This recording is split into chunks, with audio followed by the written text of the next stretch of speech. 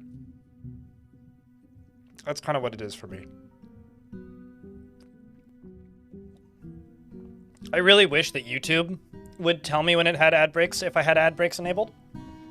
Because right now I just have pre-rolls on YouTube and like it just inserts ads randomly and I have no control over it and it doesn't tell me when. So like that shit just sucks.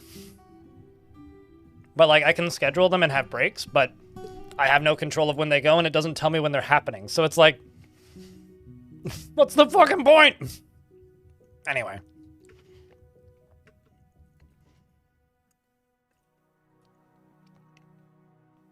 You're a spear dwarf, you're weak, but fearless.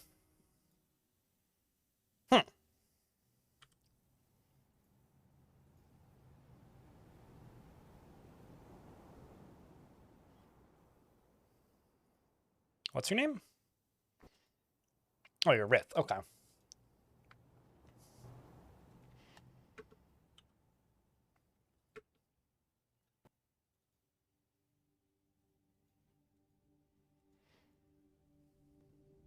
Dreams of raising a family, glassmaker. Yeah, I don't know. Cheese for everyone! I've themed dwarves or stories of videos around specific dwarves before, so I could see myself theming a video around a specific couple or something.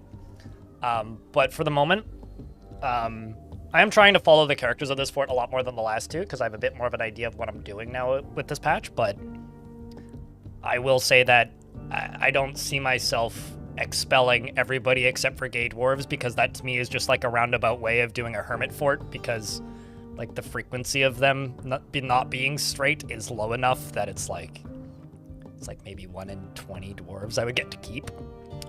So no, I don't really want to do that because that would just be a really tiny population fort and that would just be kind of boring. Also, I'm gonna be completely honest with you. I'm straight, so as much as I find it amusing, it's not like it's something that I'm entirely inclined to focus on because I don't care. Like, live your life, do what you want, but I feel like it's just not me. You're a bit too quick to give up, a bit too empathetic.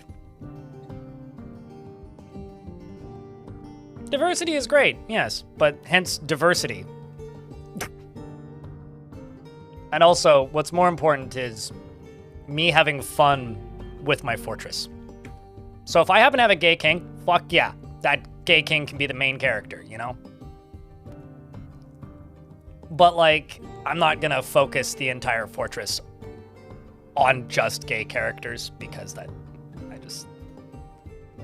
The actual kind of funny thing about the gayer dwarves mod though, that increases their frequency, is one of, like, the tuning of the frequency of gay dwarves in Dwarf Fortress is to stop dwarves outbreeding other factions. Because dwarves have a pretty high birth rate in comparison to other factions. And so, if you take away gay dwarves just win every time. It's like goblins. Like, you know how the goblins sort of often eventually snowball? It's because they're immortal, right? And also have good weapons. But like, if you remove gay dwarves, they just win because they just outbreed everybody else. So if you don't have like ace dwarves that refuse to have kids and gay dwarves that like can't have kids, the dwarves just win.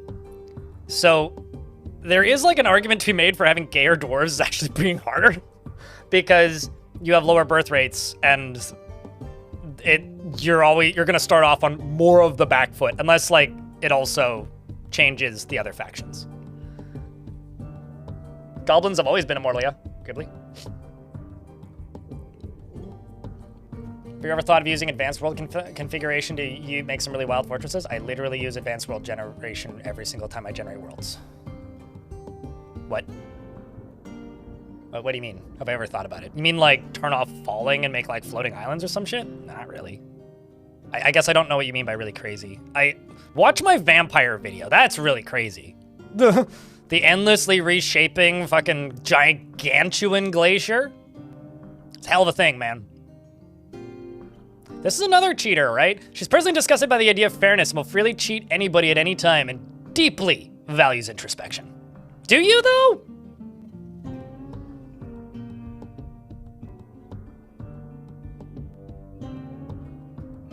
Right. Yeah, no, whenever I generate a world, I always use advanced world gen. But, like, I guess I don't know what you mean by really crazy.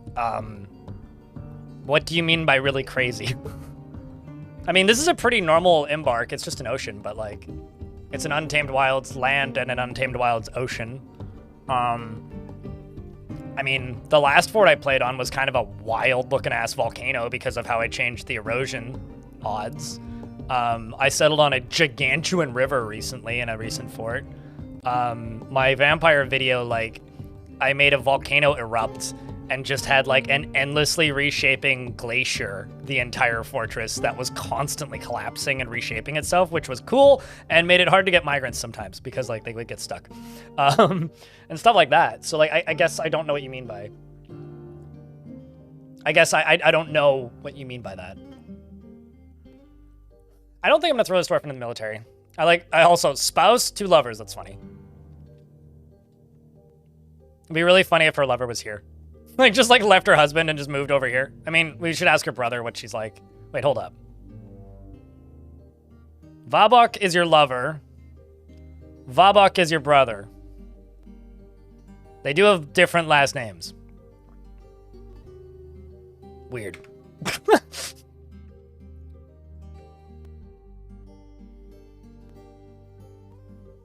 No, it was removed from the game, so it was fixed.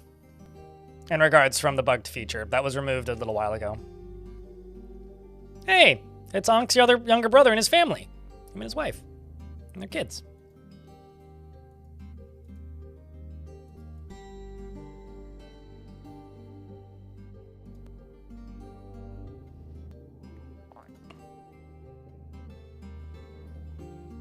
This dwarf has, like, a lot of nieces and nephews in this fort. Because his older sister lives here. But he did bring his one daughter. I wonder what happened to your wife.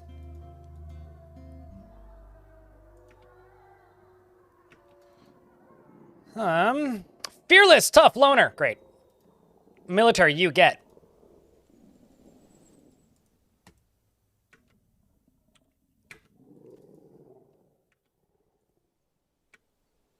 Great. I don't really want necromancers in this fort.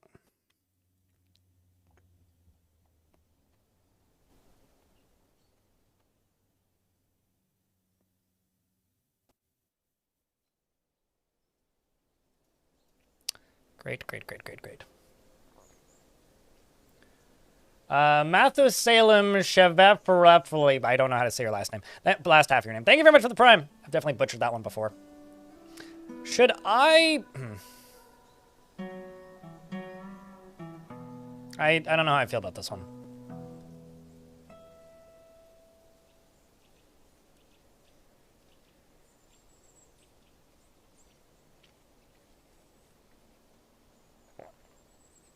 Oh, yeah, I'm aware of it. I have a question. Is the PC game show done? Gunmetal. Yeah, I'm gonna expel him. If I go for necromancy, I'm going to go specifically for necromancy. Let's see if they've sent out an email or something.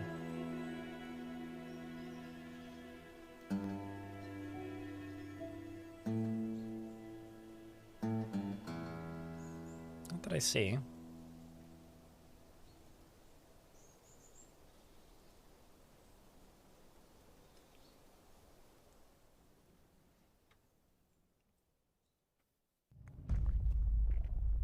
But yes, I have seen and I have been sort of following the new Kit Fox game. Wow. Guild Wars got re-released on Steam? The fuck is going on in 2025? I mean, that's cool, actually.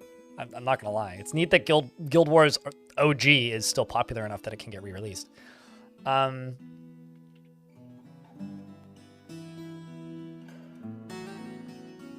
I completely what is the name of that new Kit Fox game? I've completely blanked on what it's actually called. Streets of Fortuna, that's it.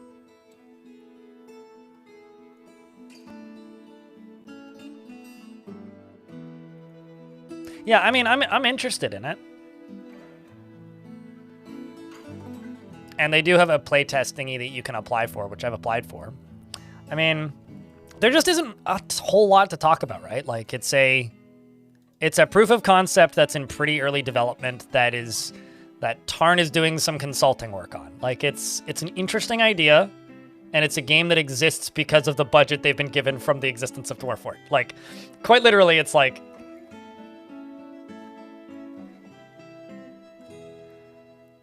I don't know. Did I watch the video? Which one? Can you link the video that you're talking about? Because, like, if there's something new, no. If there isn't something new, yes, probably. Gives you the guild vibes? To me, it's like urban Kenshi. But yeah, I guess a little bit of the guild. Oh boy.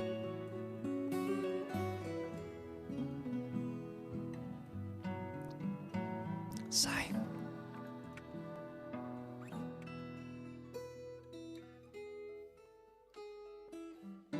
Spiderweb Games puts out? Aren't those sprite-based? Lots of peasants as well. Dwarf, you've got funky-looking hair. His hair looks like a hat. I know it's not, but his hair looks like a hat. Like, it's very curly, but, like, it almost looks like he's wearing a turban. Huh. I don't know how I feel about that sprite. Yeah, no, I mean, the Spiderweb games are neat. It's neat that they've survived this long, I guess. Is more what I would say. All right, well, we need to expand our bedrooms. That's gonna be easy, but first let's just let these dwarves hang out a wee bit. Let them all read all of his books.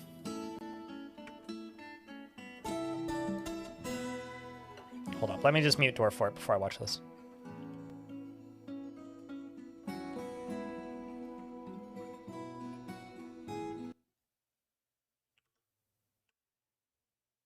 Oh, wow, 49 minutes ago. Okay, I know this is new. So, little bit of behind the scenes. I knew that this was getting announced. I didn't know anything else. I just knew that there was something with this game getting announced today. Somebody brought this game up yesterday, and I was like, yeah, I don't know. There isn't much to say about it. It's like, genuinely, I don't know anything else than that. I just knew that it was coming out today. Because I asked if there was any Dwarf Fortress stuff happening this week, and they were like, no, but we do have a Streets of Fortuna announcement. So I was like, all right, well. Okay, am I allowed to say anything? And they're like, please don't. Wait till Thursday. I'm like, all right, sure, I can do. Hi, I'm Alex, a dev on Streets of Fortuna. In this world inspired by Constantinople, everything is simulated. So your actions have real consequences. In order to survive, you'll need to afford food and somewhere to sleep. You could learn a trade or take up begging. But this is a wealthy city with plenty of opportunities to get creative if you pay attention. You'll have to master intricate systems of character traits, relationships, tastes, property, and schedules to tell your story in this world. That's an interesting Every person effect. and place is differently generated, like our contact here, who has some useful information to share. You'll need to improvise as you go, whether you're trying to make friends, start a religion, plan a heist, escape the guards, or take down the Overlord. Today we're showing thieving, but it's just the first step towards a world you can really live in. We want to keep making the simulation bigger and richer for many years to come, based on how we see you play. It's your sandbox. Make your own story in Streets of Fortuna. I'm gonna have to closed alpha testers in 2026. I'm gonna have to wait until we get the Aladdin overhaul mod. But jokes aside, I don't know. I'm interested. Like, this whole thing is very much a. I think like this screen shifts by so fast in this trailer. But I know that like Tarn was doing some like light consulting work on this thing for like structuring systems and generations. Which, like, yeah, I don't know. Like, here, if I move myself, down here or something. It's like they've got health, hunger. What's that? Vigor. Then like, you know, your little tool belt and stuff. Like I don't know. I'm interested. I'm really curious about it because, you know, chat said the guild, right? To me, this just looks like Urban Kenshi, sort of. The world needs more games like that. You know? I don't actually think it's isometric, like, because you can move the camera around. So it is 3D, but like maybe it defaults to, yeah, because like you can move the camera around, right? I think it just defaults to isometric, but it's just kind of like a top-down. Yeah, no, it just defaults to isometric, but like you can move it around. Oh, that's all good, T-Ogre. Honestly, I feel like if people are responding to things a long time ago, I read it and it just reads like something's off and I just don't respond to it, which feels bad, but like it's not like I can tell you that you're behind. But yeah, I don't know, chat, are you guys interested in this game? I'm Alex, a dev on Streets of Fortuna. In this world inspired by Constantinople, everything is simulated. So your actions have real consequences. In order to survive, you'll need to afford food and somewhere to sleep. You could learn a trade or take up begging. But yeah, you can go request access for city closed with alpha. Plenty of opportunities to get creative if you pay attention. You'll have to master intricate systems of character traits, relationships, tastes, property, and schedules to tell your story in this world. At least this type Every of open person sandbox and is place main answer because differently Dwarf Fortress is an open-ended like sandbox. our contact here, who has some useful information to share. You'll need to improvise as you go, whether you're trying to make friends, start a religion, plan a heist, escape the guards, or take down the Overlord. Because like this is just one Today mechanic, we're showing right? thieving, but it's just the first step towards a world you can really live in. We want to keep making the simulation bigger and richer for many years to come, based on how we see you play. It's your sandbox. Make your own story in Streets of Fortuna.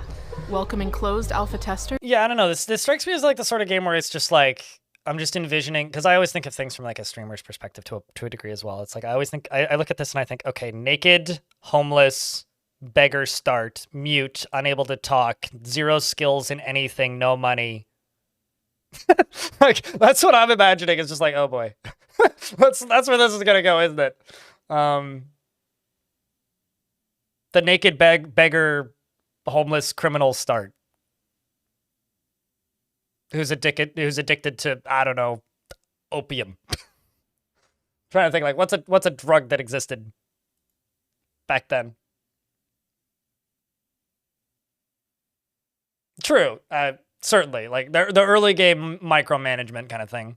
I don't know. I'm really curious to see where that game goes. Miss Ashley, thank you very much for the Prime subscription. Limbless, sure, yes, no, you're right, actually. Limbless, homeless, mule, beggar, start, criminal in prison.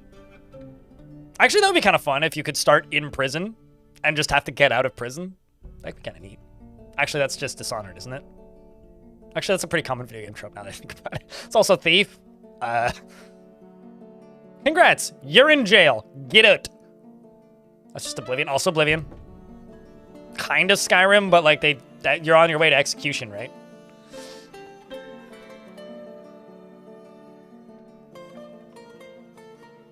Actually, I really want somebody to make a list of video games that start you in prison, because it's actually, now that I'm thinking about it, it's like really long. Doesn't Planescape Torment start you in prison? Do any of the Mass Effect games start you in prison? Elder Scrolls does do it a lot, yeah. You're finally awake. Yeah, exactly.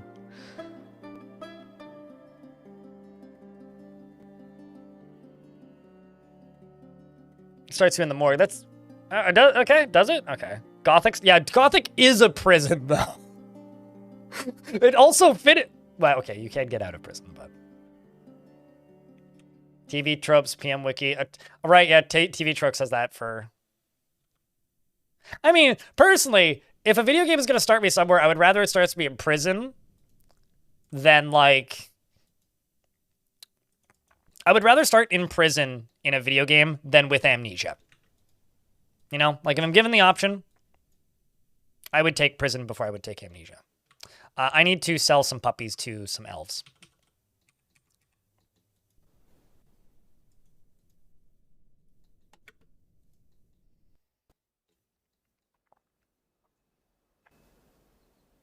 Out of This World? I don't think I ever played Out of This World. I think I've seen the box art for Out of This World.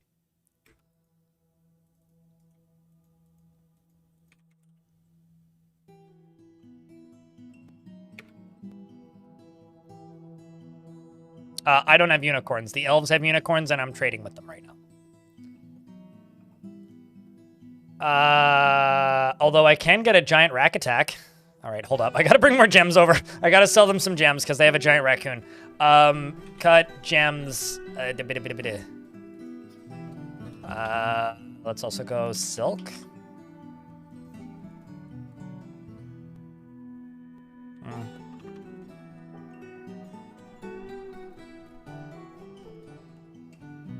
Sure. Actually, can I just... Oh, that's lovely. I can just sell them all their grown stuff that they gave me.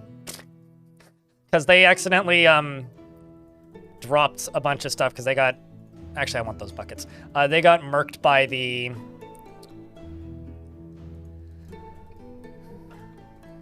They got murked by a giant Kia on the way out when they were here last time. And... So I'm just gonna give them their grown stuff back. Keep the instrument, though.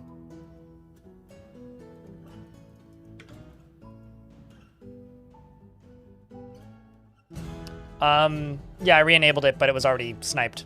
Gunmetal. So once it's up again, yep.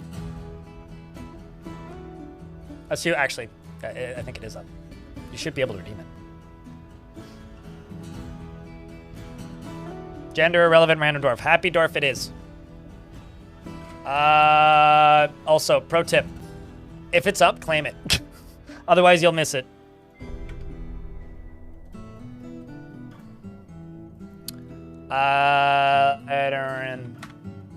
You're currently reading The Forest, the Definitive Guide. I'm not going to say this suits you, but it seems to already suit you. She revels in chaos and discord and encourages it whenever possible, and has a greedy streak and is moved by art and natural beauty. She's troubled by this, and she dislikes the natural world, doesn't handle stress well, and finds helping others to be emotionally rewarding. Is very humble and doesn't often feel envious of others. Generally acts impartially, is rarely moved to mercy, and can sometimes act without deliberation. She becomes very focused during conversations when she's trying to remember something, and has a certain stare for when she's annoyed. And dreams of mastering a skill, and likes rock salt, tin, wood, and opal, green glass, and crossbows, and barrels, great white sharks for their ability to make one afraid to go into the water. I haven't seen that one in a very long time, if ever. And the words for the musical lark, I'm impossible for us to consume, giant animal, and banana beer, and quinoa seeds, and eggplants, and absolutely hates flies. Banana beer, gross. And you are related to Laya, who's your mom. Welcome to the fort. And you have some younger sisters. And you are 19. Lots to learn. Is this a vampire? No. You were a child when you got here. And you drank alcohol twice. So no. So many relatives? That's not abnormal. Like, random dwarf. Okay, that one, no. I think that was the starting 7. Like, random dwarf. Like, that's not abnormal. Y'all are so sus of vampires, man. What was I doing? Right, beds. Needs more beds. So I was going to move a bunch of the crafting down here. But I'm also going to...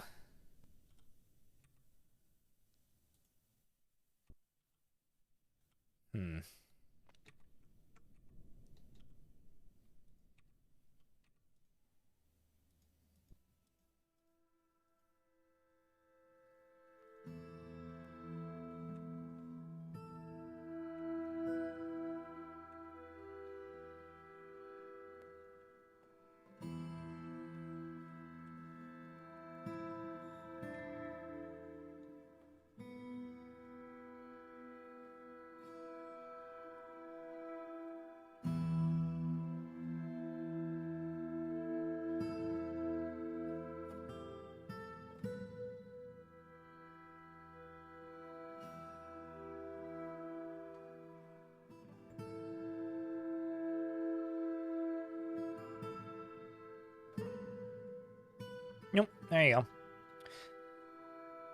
Okay.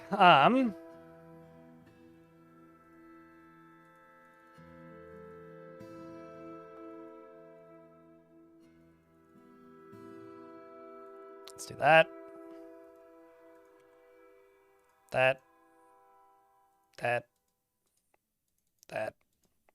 And that.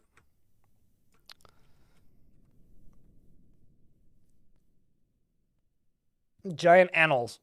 Later on, what giant thing did you like? Let's see.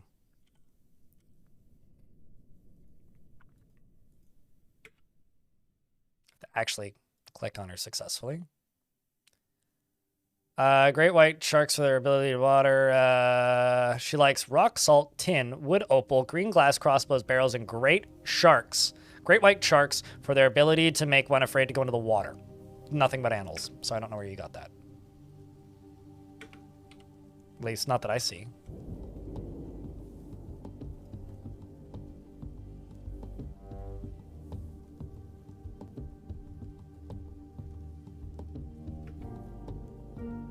Hi, immature. I'm blind.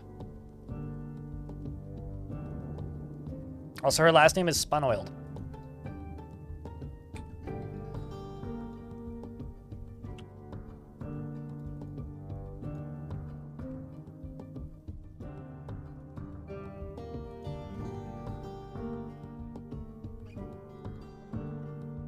Let's just get these two squads training for a minute. So I just want you to deal with your martial training need. And we're about to get hit with ads. It's anniversary day? Its anniversary day is over, isn't it? Or is that it? Wait, no, it's not the 6th yet. I don't know. You'd have to ask the developers. It just had a sale, right? So, because it was in the black, it had a sale like a month ago. I know the sales have to be a month apart, so I don't know, maybe. I can't guarantee anything. You'd have to ask the devs that question.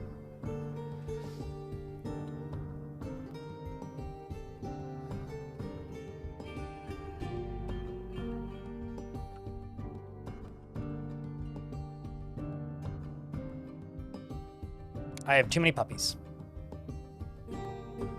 Wait, what? Should probably finish trading. Get that giant raccoon.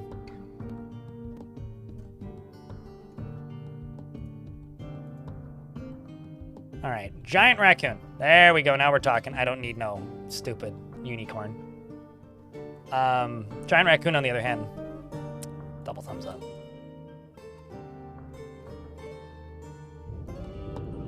That is maybe not too many of these, just some of these. And trade. I'm in an ad break, so I will wait. I did clockwork.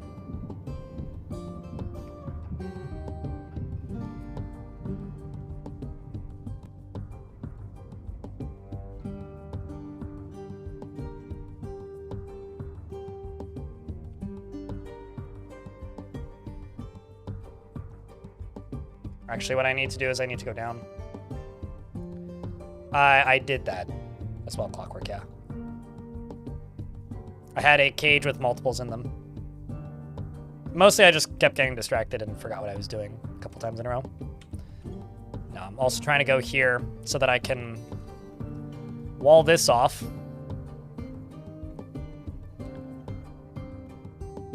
And then build into this side. Because I want to get the animals repastured down into here. That's part of what I want to do. I'm trying to expand the reach of my fields underground. It's okay, neither do I. I'm just clarifying what I was doing. But also, usually if people are saying things like that, it means that I'm playing too fast, which isn't too uncommon, actually. Me playing too fast. Okay, we're back. So let's expand our reach into the caverns and we'll finish up those bedrooms afterwards, and then we'll release all of the jobs shortly after.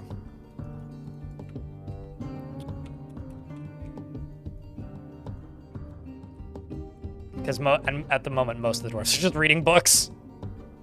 So they're a bit busy at the moment. How's Tim doing? Bored after lack of decent meals. Wants to wander. Is currently leading an armor smithing demonstration, which is good. Seems like we've got the kids becoming dabbling armor smiths, so if this kid goes into a strange mood, they will do an armor smithing mood instead of something unrelated. Good evening. Mind, how is you?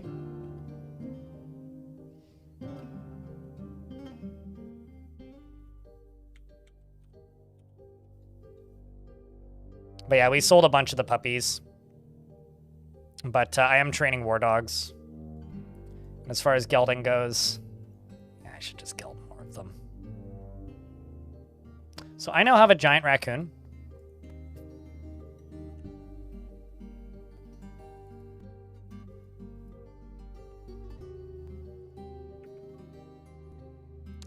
Well, I'm just going to put here, briefly, so we can calculate the scale of it. But, Mind, how are you doing today? If I can ask, friend. What, not a vampire? That's what a vampire would say? In my experience with vampires, vampires run around screaming, I'm a vampire, I'm a vampire, I'm a vampire, I'm a vampire, I'm a vampire. Anyway, that's, hold on. I have to grab a very important tab that I've bookmarked.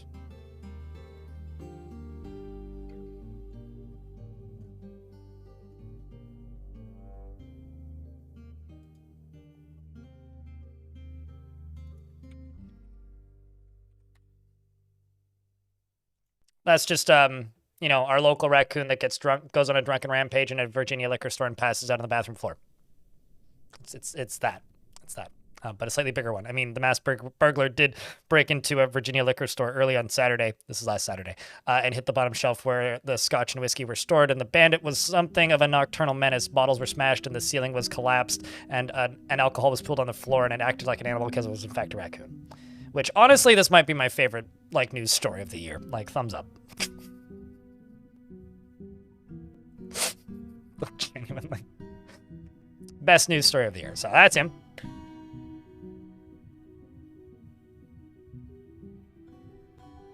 The best part about that story is that it didn't die. Like, it is still alive. Like, when I was reading that, I was like, oh no, this is going to end. Like, the first time I read it, I was like, oh no, this is going to end with, like, it dying. It's like, no, it's just that it was taken to a wildlife refuge and then released. It's like, phew. I was genuinely worried for the raccoon for a minute. Actually, let's just check bars. I'm just going to make 10 iron picks. Actually, let's just do 6. Your salad is frozen. I think your fridge is turned up too high. I'm not certain, but let's just give them until the end of sleep. And then I will get jobs running at full capacity once again.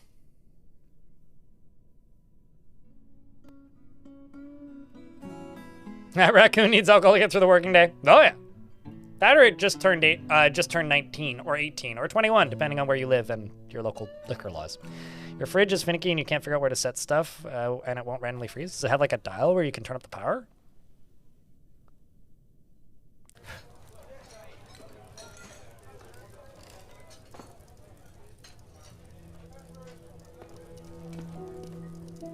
I like raccoons. They're adorable animals, but like they're also like kind of dangerous. So be cautious around them. Don't let their funny looks and fingers lull you into a false sense of security. They're too smart. Instead, just laugh at videos on the internet of them washing like sugar and getting sad that their food disappeared.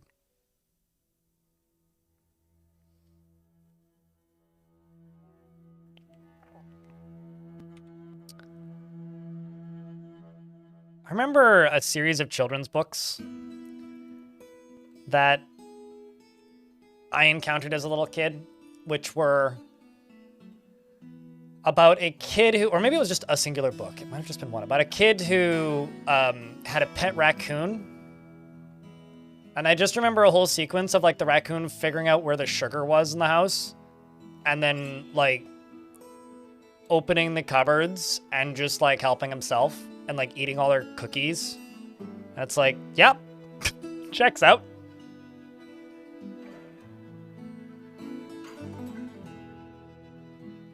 Giving them sugar cubes and laughing. I don't think anybody has pet raccoons. I think some people work for wildlife rehabilitation and help raccoons get rehabilitated, and some people feed raccoons. But don't feed raccoons, please. Or they're in like one of those weird in-between states.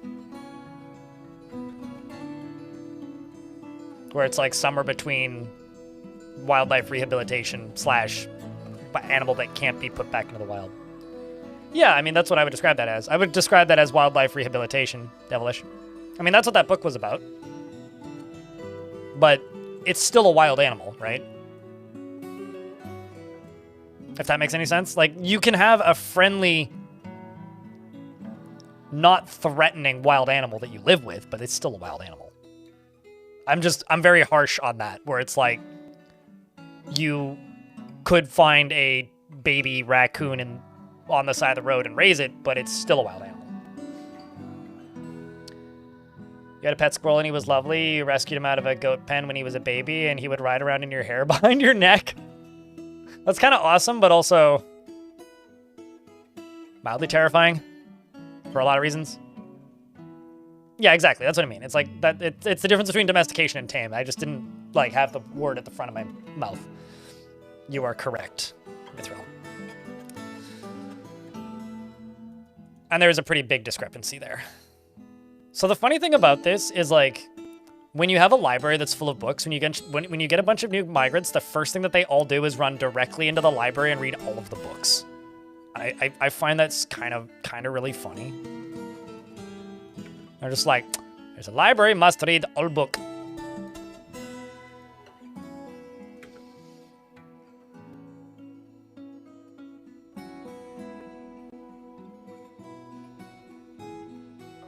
All right, let's turn off the training on the dwarves. Check you.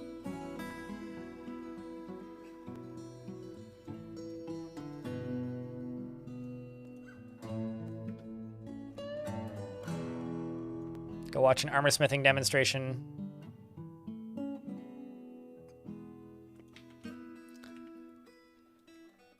And all that.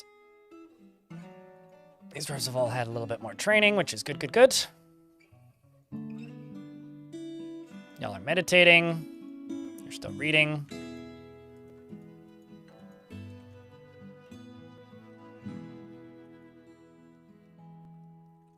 I actually don't want this to live here, so I'm just going to get rid of that.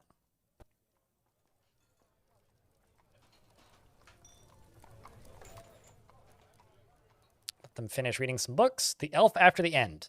Dead elf?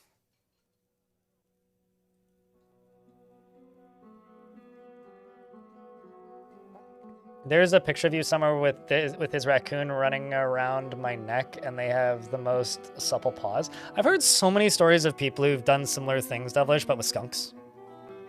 Where they just have, like, a baby skunk that they find, and they just raise the skunk, and because it never feels threatened by humans, it just never sprays. I've heard so many stories of that kind of stuff. I'll be completely honest with you, it freaks me out a little bit. It's like, okay, just because it hasn't sprayed yet doesn't mean it won't.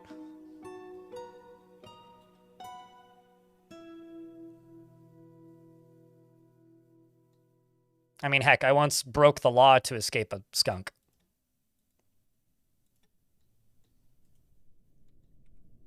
I'm just going to go here first, and I'm just going to forbid this workshop so that they don't start claiming...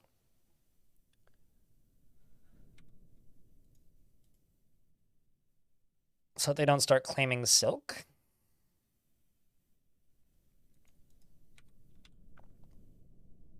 Oh.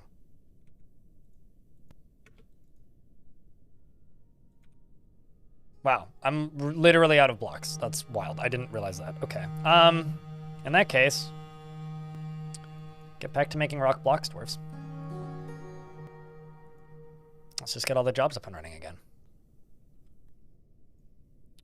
And I'm just going to go right here and get this squad training once more. It's not a felony. So crossing the street here, not on a crosswalk, is illegal. And I was walking home from work, and it was pretty early in the morning. There wasn't a car in sight on either side of the road. And I was walking along the sidewalk and looking at my phone and listening to music. It was about 4 o'clock in the morning because I worked nights at the time. And I was, doing what a human does. I was walking and chilling and enjoying my evening. And one day, while I was walking, that day rather is maybe what I should say. I was walking, and I'm trying to figure out where I'm going to put a tavern. So bear with me while I tab around a bunch. I was walking, and I looked down, and right in front of me there's a skunk, because I saw something kind of moving out of the edge of my field of vision. And I don't know, it was maybe a couple meters in front of me. Not that far away, but too close for comfort. I just kind of did a quick left and right and crossed the road. And then go back to staring at my phone and not paying attention to much of anything. Anyway, I immediately see police lights. I'm like, oh, geez. So I slowed down and took my earbud out because I had another, kilometer to walk before the bus. And I looked and I was like, what? and he goes, do you know what you just did? And I'm like, I just ran across the street. And he goes, sir, that's a fine. He goes, and he starts to say, I'm going to let you off with a warning. I was like, there's a skunk over there. And he goes, sees the skunk, looks at me and goes, you know what? Fair. And just drives away. It was one of the funniest interactions I've ever had with a cop. He was trying to give me a warning and was like, I'm going to let you off easy this time. And it was like, actually, you know what? Never mind. So that was me committing a crime because of a skunk. I think of all of the reasons to run into traffic, a skunk is a perfectly legitimate one. It's right up there with, sir, there's a bear. Although it's not as funny as the time that I got a speeding ticket on my bicycle. That actually is maybe the funniest thing that's ever happened to me. When it comes to me breaking road laws.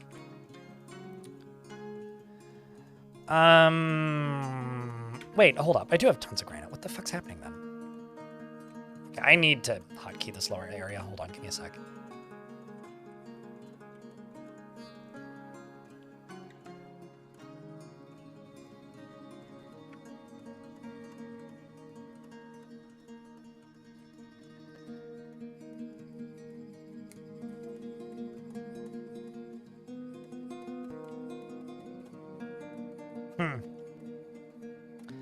None of my miners really want to dig. Going downhill. Oh, a very big one. Very big one. There was this hill that was I don't know, maybe a kilometer long. Pretty big ass hill. Close to where I grew up. And, why are they can... Okay, I'm confused. Dear dwarves, why are you not digging? Please go dig. Please go dig now. That would be very helpful if you could do that for me. I will wait. I was riding down this hill at maximum speed because there was an equally large hill at the other end, and when you get to the other end, you're never gonna make it all the way up unless you're an actual on an actual good bicycle. And the bike I had at the time was because I was a kid, right? I was 15. It was just a little mountain bike with front shocks, and it was a pain in the ass to ride up hills. So I was just gunning it down this hill as fast as I possibly could. And the bottom of the hill is a school zone, so it's a 30-kilometer speed limit. And there's a speed bump, but it was it was a weekday, but it was noon-ish. And I was homeschooled, right? So like, I don't fucking care. And I didn't even think about it. I just like wove into the middle of the road because it was a 2-lane road. I could see there was no traffic coming.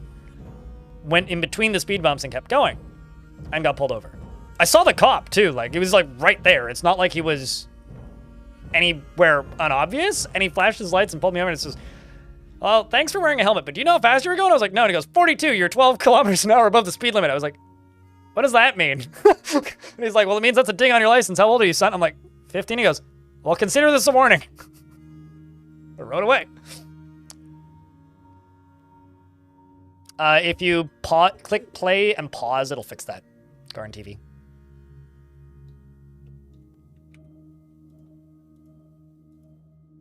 It usually means that your connection is... Okay, something is fucking weird here. Did I deconstruct my stairs? Yes, I did. Okay, that makes a lot of sense. I was like, why can't I get up here? Well, it's like, I have all of this stuff. Why is stuff not getting done? It's like, well, found the problem.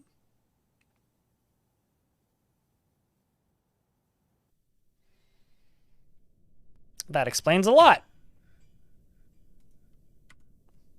It's like, why are my miners not able to get down here? What is happening? I was so confused. You know, chat, it's completely understandable when people get confused by the Z levels in this game because it doesn't matter how many hours, it still happens sometimes.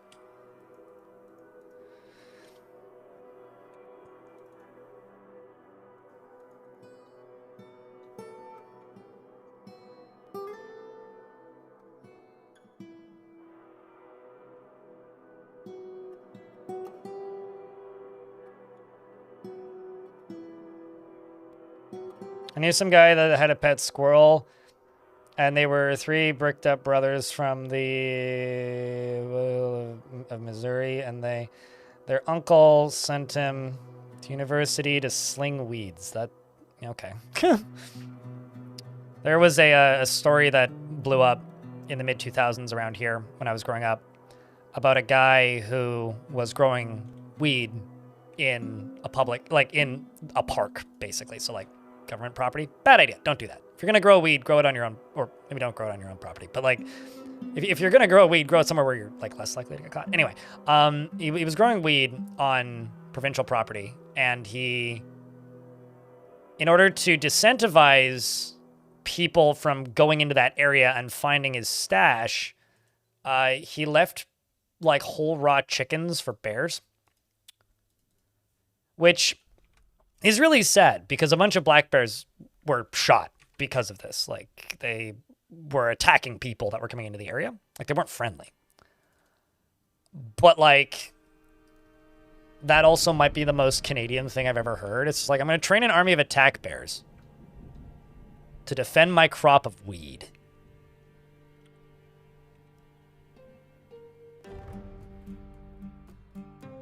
I mean, I could have challenged it. But, like, I was also a kid. There's, like, no logical reason, really, for me to challenge it when I didn't even have a driver's license. And I don't have one now, so.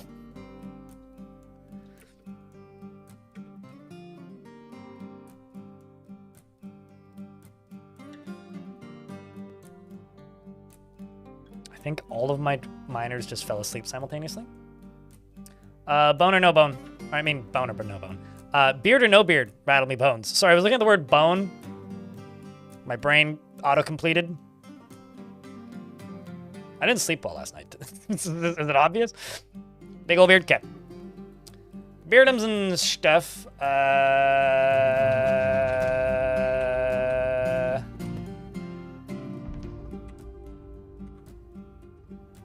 You are now Rith.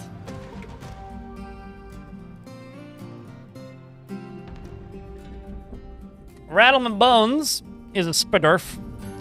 Rattleman Bones Deep Coal. Properly dwarven name. He's in the Turquoise Rains. He is incredibly brave in the face of looming danger, perhaps a bit foolhardily. He is sloppy with his living space and is an optimist. He enjoys being in crowds and is very curious, sometimes to his detriment. He does not generally seek retribution for past wrongs, and he is rarely happy or enthusiastic. He is conflicted by this since he values parties and merrymaking in the abstract. He occasionally overindulges and tends to be swayed by the emotions of others. He tends to think before acting and rarely feels discouraged and has a tendency towards forming deep and emotional bonds with others. He prefers that everyone lives as harmoniously as possible, though he is troubled by this, by his own nature, as he prefers discord and debate at a more abstract level. Thanks, you rattled me, Bones.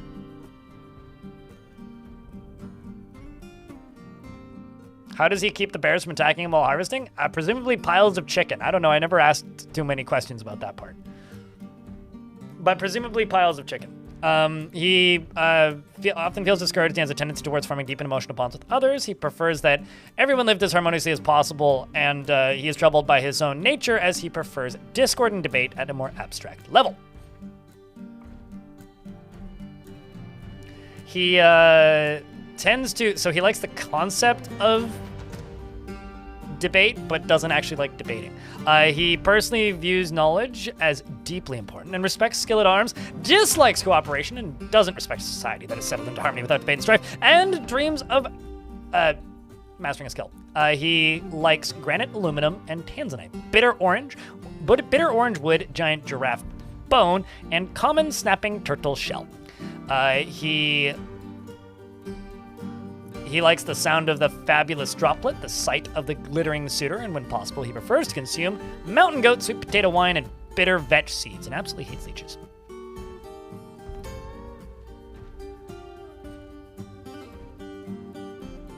These were black bears, but not grizzlies.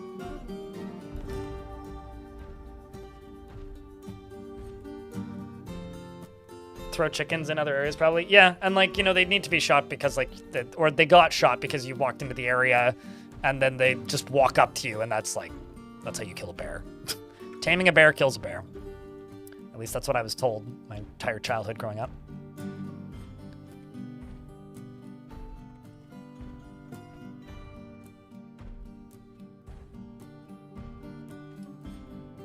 So me getting bedrooms done for the new dwarf.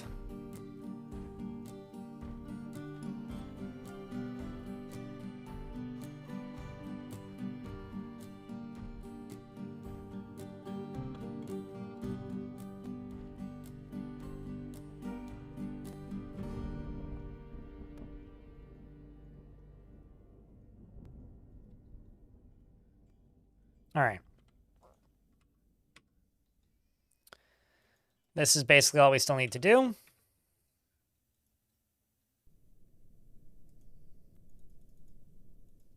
Just now going to take a little bit.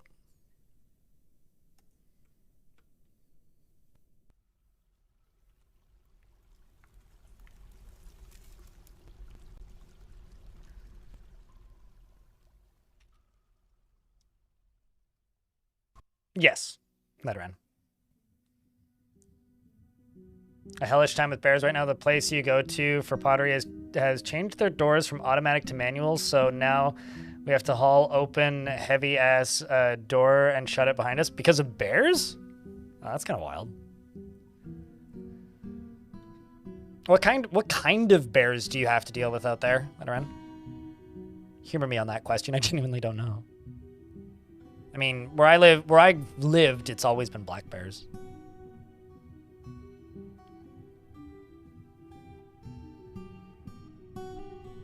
Beard and bone is dwarven rock and roll, kinda, yeah. Rhythm and stone. All right, I'm gonna go down here, get rid of this, and just go pen and pasture.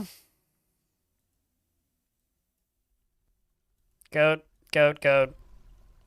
Goat, that.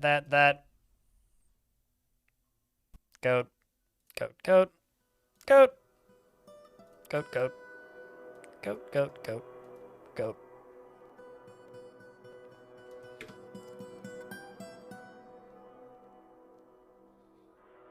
Yeah, no, that makes sense. I grew up close to Alpine, so pretty high altitude. Not like out in the middle of nowhere or anything, but where I lived was like widely considered the suburbs, depending on who you ask. But like back when the suburbs were a bit more remote out here, I guess. That's the way I'd put it. Let's see if this is the right one or the wrong one. It's the right one. And that should be the last of them.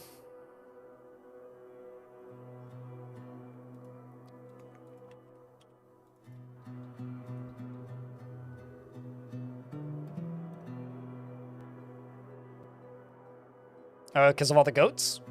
Call me Darky. The goats make ba sounds. I've always thought they made more like meh. It's more like an M-E instead of a B-E, or B-A. More of a bleating sound. They kind of just shout at you instead of ba-ing. I don't know where I'm going with this.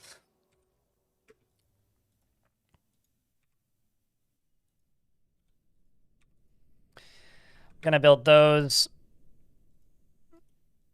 Let that get done. Throw 2 more stoneworkers down here.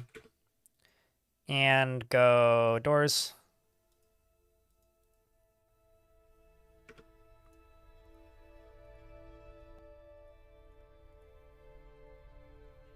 Ah, fuck it. You can have double doors. Why not?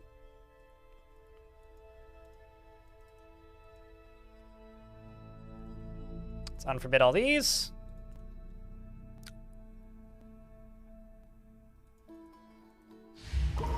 And I've got a planter who's been possessed. Oh, please have some armor skill. You're a competent armorsmith. Maybe it begins. Muthcat, the Wrath of Seth, who is 19 years old, has been here since they were a child and kind of looks like Hagrid. This dwarf is like 90% beard.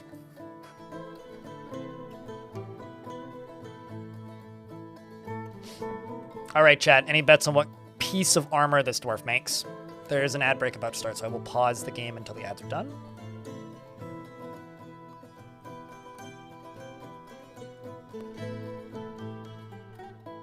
But currently the game is paused because they are an armorsmith, so it is going to be some sort of armor artifact. Armifact? Armifact. We'll go with that. And also, through the Twitch side of things, we've beaten the daily minimum by $9, by the way. If you add in the YouTube side of things, I don't know, 30 extra or so? Trying to do a little bit of math, squinting at it.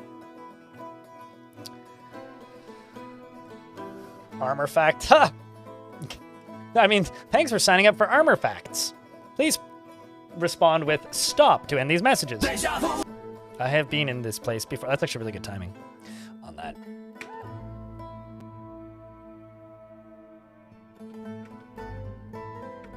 And he grabs iron bars and orthoclase. Which is surprising to me because we have steel. Actually, not much, but we do have steel.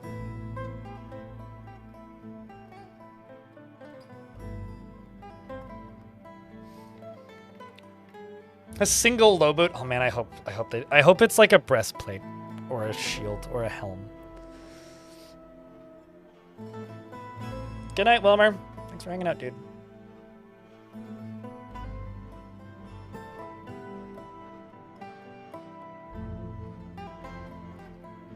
I need to ruin it now that Zerdy's pointed that out. It is actually symmetrical, yeah, which is very rare for me. But it's not going to remain symmetrical. I actually have an idea of how I want to design the current layer that I'm building on in this fort, and you'll either hate it or you'll really like it. We'll see. I also need to actually get stuff into storage rooms so that I can start shifting the design underground. But so I can start shifting and start working on the water, because my goal for today is I want to get ocean water pumped in, and the way to do that is I need to actually make a reservoir. So.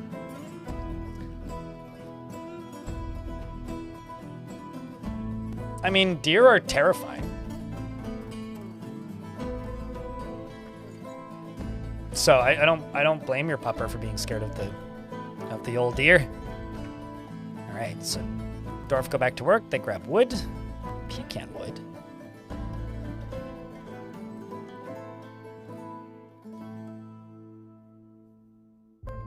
But yeah, my hope is it's not a boot or a glove.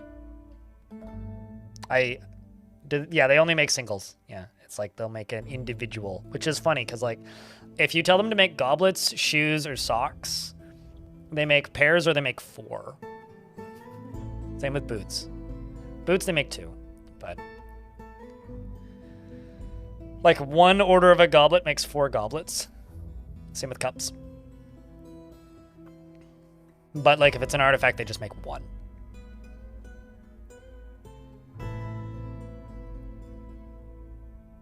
Also, like, you don't want to get bit by a deer. I saw a dead deer recently. When Orange was over, we were walking across town to go to a brewery. And when we were heading around one of the corners on the road, there was just a dead deer on the side of the road. Which, like, I didn't see until it was, like, right next to me. And I jumped kind of a lot. I was like, whoa! The fuck? Yeah, deers are big. You don't want to get bit by a deer, but yeah, their hooves are also really sharp. I've only played it for about 300 hours. Did it get a patch or something? Because you're the second person today to ask me about that game. I binge play it. I play it for like 3 days straight, once every other year. Maybe once a year-ish. But I always burn out pretty quick. I find the combat to be horrendous in that game. Like I actively dislike the combat. And every time I've gone back recently, I've hated the combat more. So it's been a while, but... I once moved a box in my garage and there was a dead rabbit on the floor and you screeched. I don't blame you. So wait, you've been making 40 goblets every time you tell them to make 10? Yeah. Yeah, you have. You absolutely have. All right, Dorfus. We got honey badger bones. 2-humped camel bones, pecan wood logs, sea lamprey leather, pecan wood logs, orthoclase, and, of course, iron.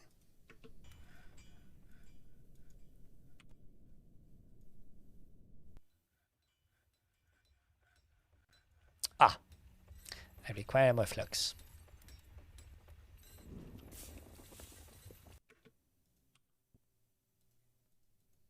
And yes, I'm aware that, like, if I did patterns that were less like this would happen. This would get done quicker, but you know what? I don't care, and I like making weird patterns, okay?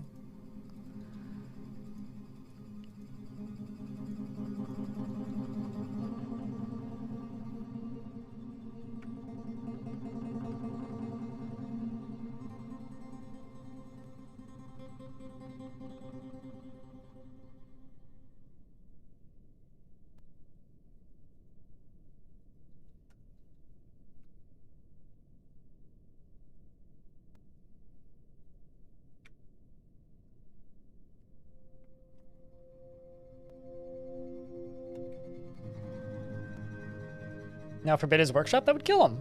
What? Why would I do that?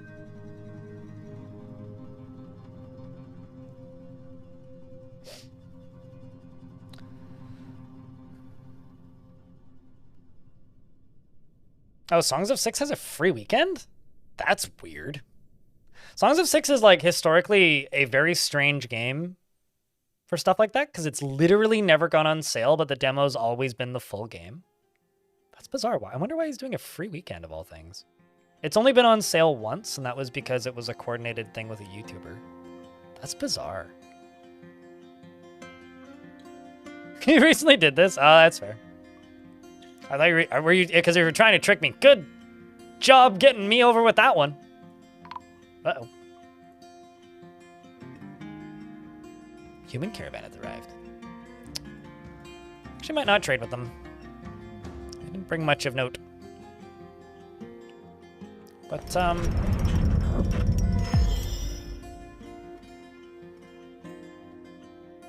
interesting. Huh. It is on sale. I wonder why that is.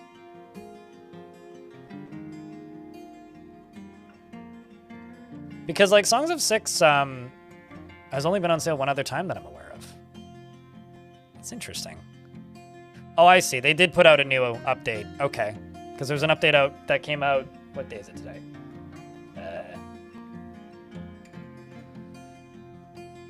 Dear fun, why is your screen not... Okay, so they put out a patch today. That explains it. New update. Riders of Doom released. So yeah, they put out a new update today. That makes sense. I don't even think that this trailer is finished. Like, going HD. New quick battle mode. Yuck. New unit cards and his improved AI for tactics. I don't know, like, the problem... Like, this is interesting to me, but, like... I don't know.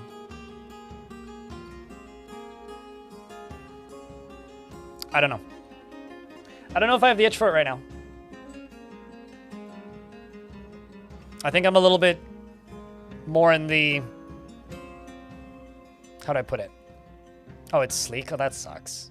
I would say that is... The only thing that would make it worse is if it was something that my dwarves can wear. That sucks. This is a... Wrath of Seth the planter has created Raka Stydok, a sleek iron high boot, and offers it to the magical jaw of sharks. That sucks because I don't think it'll have a sprite. No, it doesn't.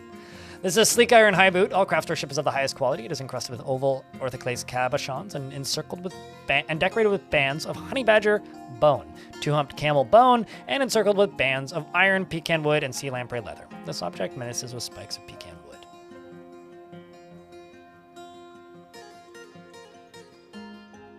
I mean, like, I don't know. I have hundreds of hours in that game. I don't want that game to have combat, I think, is, like, my issue with Songs of Six. Like, I don't know. I'm weird. Like, there's, maybe I'm weird, or maybe, like, other people are weird. Because, like, I've played a lot of city builders. And I feel like one of the most common criticisms of, like, city builders I've played over the years is almost always doesn't have combat. And whenever I play one that does have combat, the first thing I do is turn off the fucking combat. Unless it's more of a colony builder, in which case, then I want the combat. Or, like, a unique case, like, Manor Lords. But I don't know. Sleek is sized for dwarves. It's just a stylized armor, basically, but it's usable, but it's just, it doesn't have a sprite, is the issue.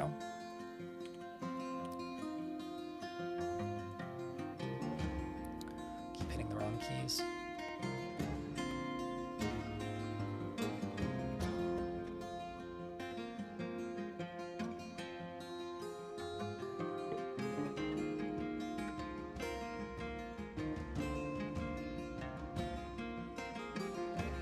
"50 flights of steps." So you know what's funny is, like, it takes the same amount of time to go 50 flights of steps up versus 50 tiles horizontally. It's the same amount of effort. So yes, dwarves is tough.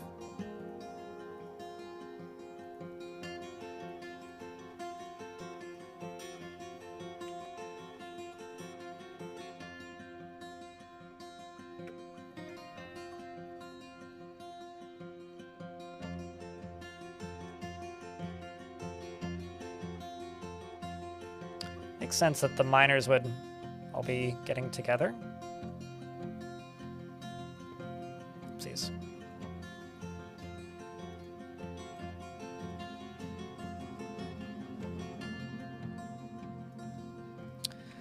And then right here, I'm just going to plop down some floors. Nope, not closest material. Gotta change that, actually. I'm going to make a little stockpile right here.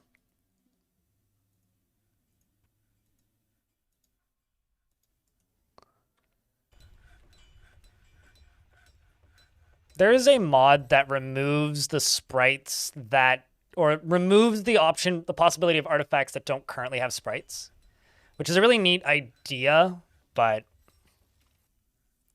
the same time, like, you know, I'm going to set both of these squads to off duty, and I'm going to try and get ahead of something that I almost never do. I'm going to make a armor stockpile and let's actually say armor and weapons stockpile. I'm trying to be much better with my stockpiles this time around because I've been terrible recently. So get rid of unusable armor. And we will say no other materials.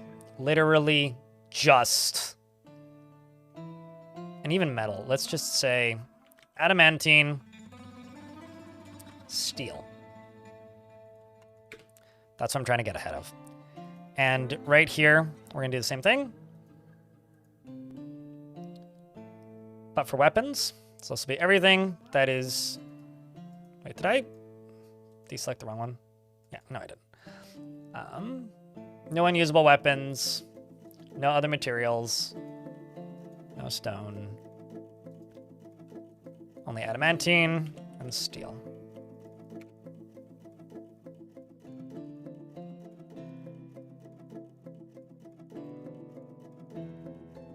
Yeah, I don't know. I get the feeling that this sprite work stuff, because whenever that comes up in like Q&As and stuff with Tarn, he's always like, yeah, we have art for it, or like art was finished recently for that, or like the artists haven't started working on that one yet, but it's almost always like, yeah, we recently finished the art for that. I get the feeling that it's just slow and tedious. Like, and it's just something that they're plucking away at. Like, that's really the gist that I get, is it's just slow and steady, gets the sprite. That's how I see it anyway, because it's certainly how it seems.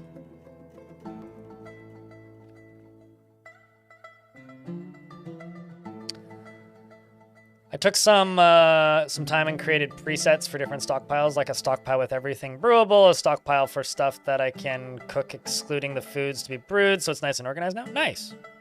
Did you use DF hack or something to like remember them, Killer Max?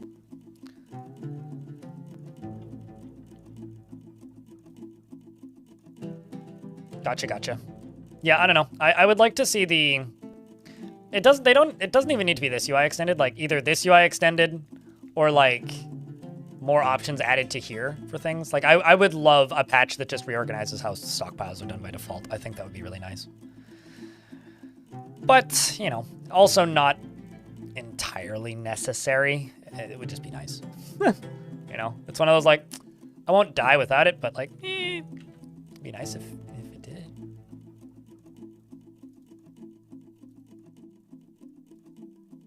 Also, for those of you who are like, why are you manually assigning all of your bedrooms?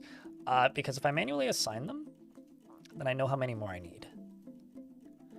Like right now, I know I need 1, 2, 3, 4, 5, 6 more bedrooms. Easy peasy. So, let's ruin all of this symmetry that has made chat happy.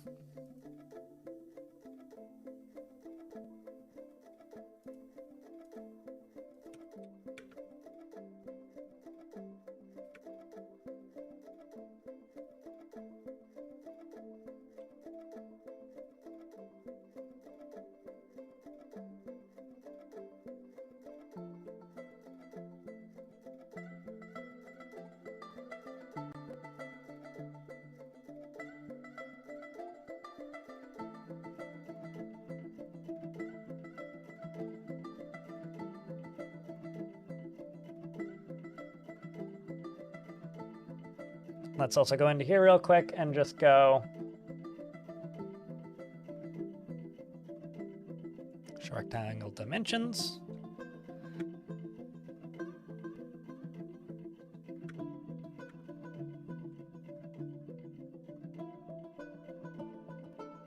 You have to put sand bags into a stockpile, which yes, you can filter by.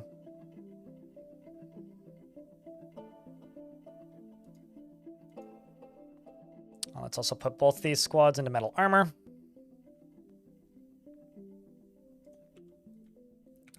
Bars. Got 37 steel. Okay, so let's do steel breastplate, steel gauntlets, steel greaves, and we'll do 20 of each.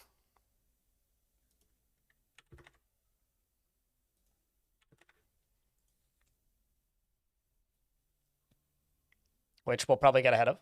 How is dwarfs today? Pretty good. Also, running low on logs, I think. And the elves wanted, or not the elves, not the humans, the dwarves, that's the word. I made it there eventually. Wanted ammunition and goblets. So I'm just going to go to one of my craftsdwarf shops. Just make bone bolts.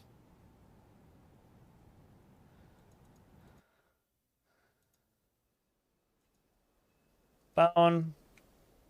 Bolt.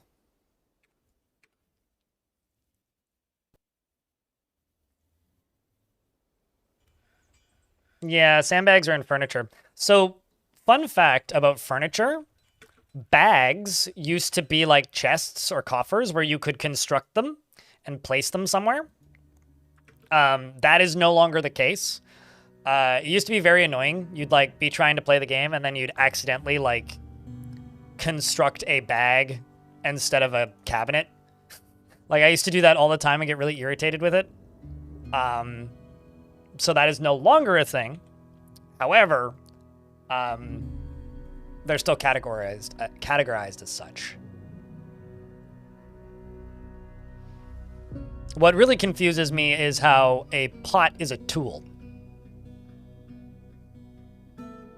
That I don't get. That one genuinely perplexes me.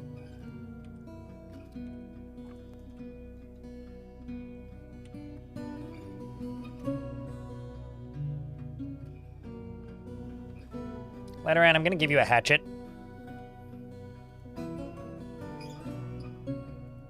Although apparently you're making bone bolts at the moment. Just let you finish making one thing a bolt. We'll just do that.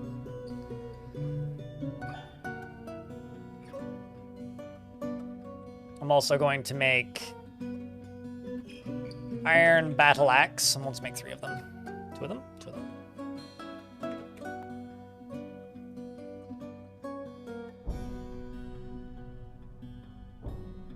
Is a kettle a tool? If a pot is a tool, then I don't know.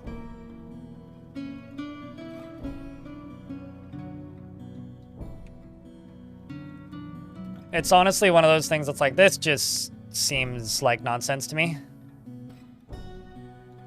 And I don't know. Like, genuinely. So something I'm going to do here is I'm going to make a stair up here.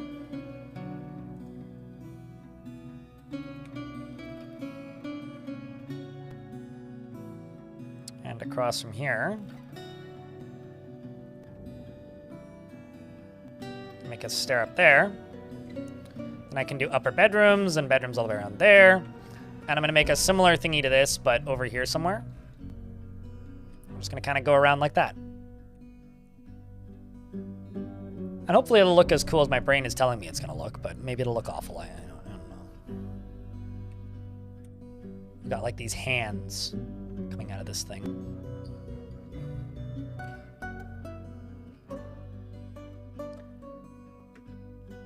You wish to claim a bookish dwarf. Please elaborate what bookish means. Is this like peckish? Is this like strong? What define bookish? You mean like literally likes books? I mean, every single dwarf in this fort is refusing to do any other actual work and instead reading, so I think that's all of them. But like...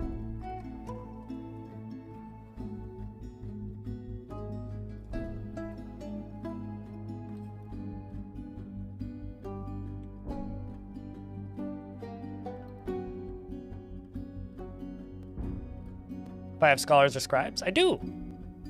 Well, I don't have many. I think I have 2. I don't think either of them are beardless, but I can look.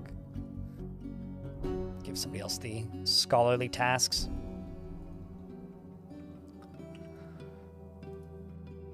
No, just 1. That dwarf has some intense freaking eyes. I don't know. Which one do you want? One that's not named. Oi. I've never seen a dwarf with a preference for mechanisms. Not that I recall, anyway. You're really not picky?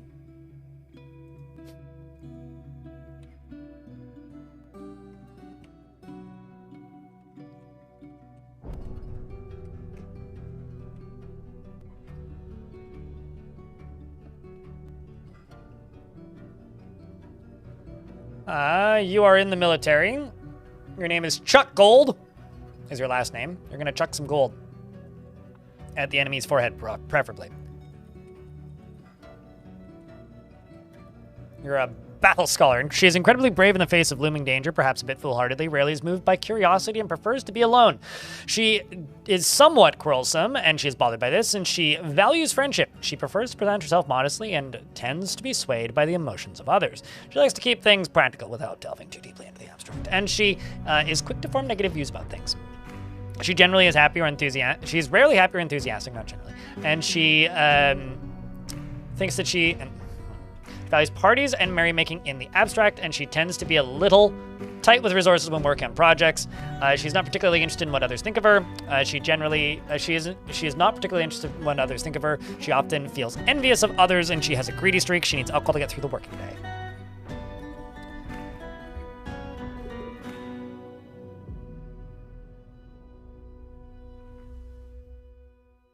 Gross. Clockwork. Personally is utterly disgusted by guile and cunning and is indirect and is not particularly interested in what others think of her. Tool to make pickles. Valid point, says Erdes.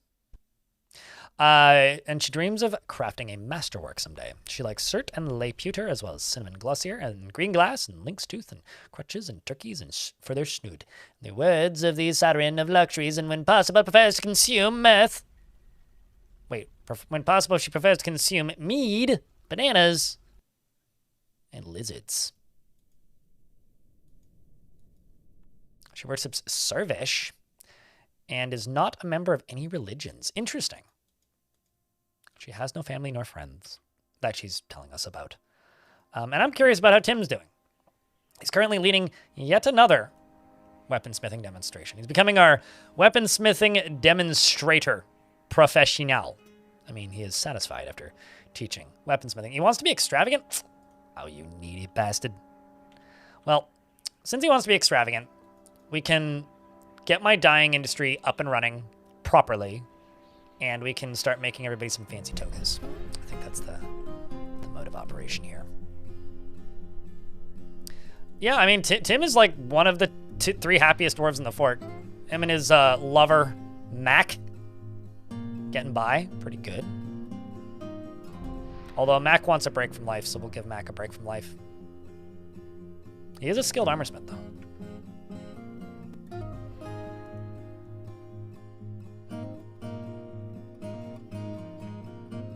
I mean, it's only been 6 hours. This is my full-time job, M10 Lewis, right? So this is my day of work. So if I'm live for a full day of work, that just means I'm doing a full work day. So this is going to be a crafting area. This is going to be probably a kitchen, and I'm thinking about having another little doorway going this way, connecting to, maybe not a kitchen, maybe like this could be a temple. We could do another temple over here, maybe another temple down here. Down here we could do crafting area, and then like some other sort of crafting area, and then like some other sort of crafting area. Connect a bunch of those together like that. I'm thinking we'll start off with clothing, dyeing, and gems. That's just there right now. That might move.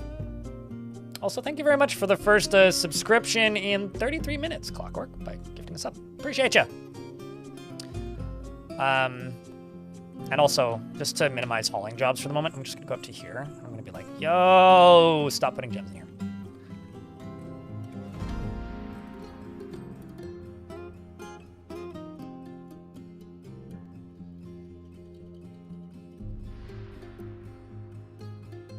It took a very long time for this to be a viable job, trust me.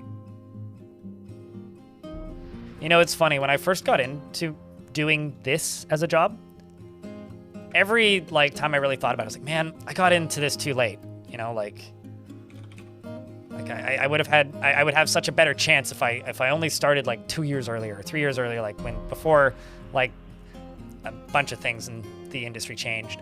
And now, that I've been doing it for so long, I'm like, man, I got in so fucking early.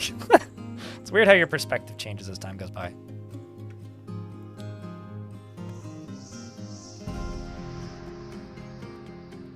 I had several. None of them were of any real value to society or importance or any good for that matter. I worked at a gas station. I worked in a factory. and an assembly line. Briefly, I had a summer job as a sprint kayaking coach, but the job I had the longest was I worked night shift cleaning a McDonald's, and then a different location of McDonald's. I had a selection of odd jobs. I was always constantly frustrated and angry at, how do I put this? Unskilled labor, because most decent pay unskilled labor requires a driver's license, like any kind of contracting, construction, or any of that stuff. Flagging was a thing that a lot of people that I knew ended up doing at the time, and I couldn't do that because I don't see well enough. Like, I'm considered a danger myself. Nobody will hire you. So I don't know. It was like 10 years of me working full-time, or maybe not quite. Initially full-time, and then eventually around 20 hours a week while streaming 70 hours a week to make a living.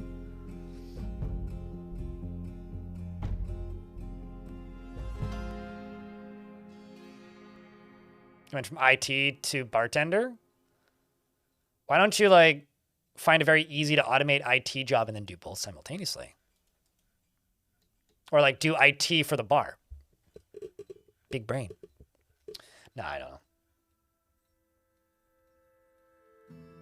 Yeah, what, that your perspective changes? Yeah, no, I get that. So, yes, Rattle and Bones, but you can't see them unless you turn ASCII on. So, they're just almost invisible outside of ASCII. But yes. Oh, first butcher, then bartender, then IT. Okay, sure, and also a DJ. I really hope that if you practice at home and you live in an apartment building, you use headphones. Please don't be. I hope you're not that guy. I hate that guy. I had one of those guys living close-ish to me, but thankfully he didn't live there very long. He just kept his window open. It was like during pandemic. Although he wasn't nearly as obnoxious as the guy who decided he was going to learn how to play the trumpet during the pandemic. Jesus Christ, I've never come so close to murder in my life. Probably never will again. Do waves impact performance? Nope. At least not on my computer. I mean, like, the waves are running right now, and well, rather, the game's paused at the moment. But, when the game's on pause, like, this fort's just running at a flat 60. So, like, I don't know. I'm having absolutely no issue with frame rates. I know that some people have, like, issues with water. I've actually, like, just come to the determination that I'm just a bad person to ask about frame rate. Because very few things negatively affect my performance unless, like, there's something absolutely batshit happening or something actually wrong. Very few things affect my performance.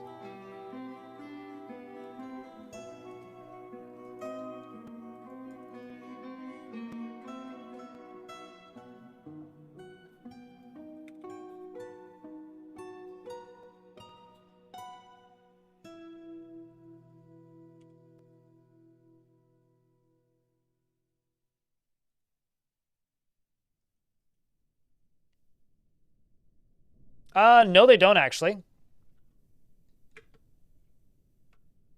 They don't actually affect moods.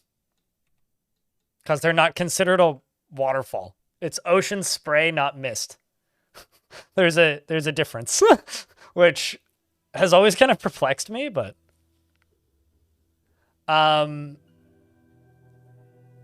Yeah, we have a giant raccoon. They will sometimes, like, if you make a very small, narrow, rickety bridge with no, like, railings, they will wash your dwarves into the ocean. Which is never good for your dwarves' health.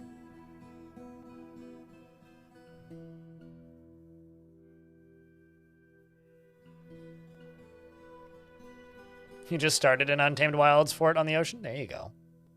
Hopefully it goes well. Best of luck. Nope, because blood does not pool the same way water does. Right there. Sure, you gone. If a dwarf is carried off the map by wave, they can't be. They bounce off the edge of the map.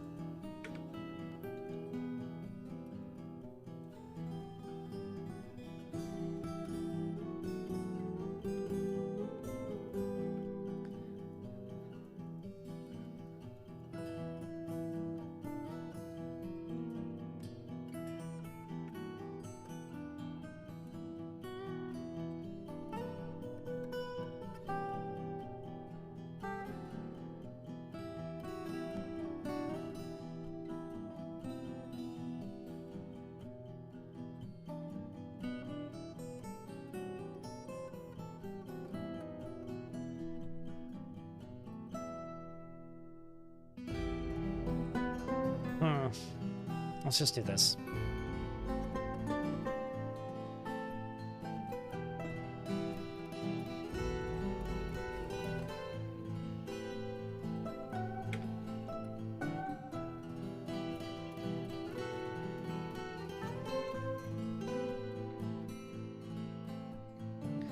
I don't honestly know why there isn't sprites for waves. That is something that you have to ask Tarn about. And every time I've asked him about it, his response is always just, yeah, that's something we need to fix. And then, like, that's it. So I don't know. The game had them before. I don't know if there's any mods for it, because honestly, I don't look that much. I don't stare at the oceans except for early game. So it is something that kind of bumps me out. But, like, at the same time, I kind of don't care. Like, it's not like it's going to hurt the gameplay or anything. I think it's mostly bad for new players who don't realize that the waves are there. Because it will, like, wash your dwarves across the map.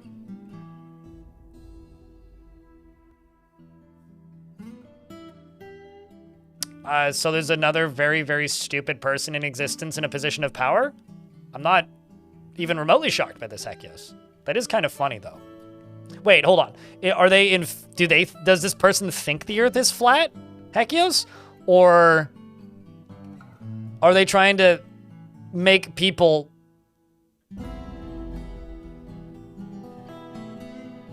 give up on thinking that the Earth is... Is he trying to cure flat Earthism, or is he a flat Earth? Or is he just a troll? Yeah, there's also that. He's trying to shut them out? Okay. I think that's just gonna make it worse, though, because you're giving them, like, a goal.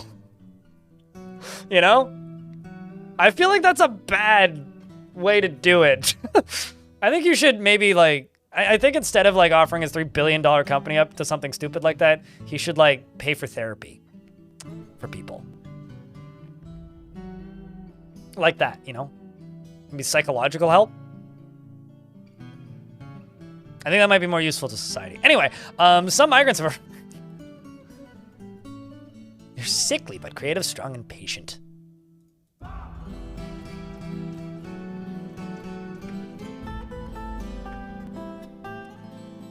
It's not like anyone will actually win. Oh, no, I mean, totally, but... As with many things like this, if you encourage stupid people who are already doing stupid things, they will keep doing stupid things.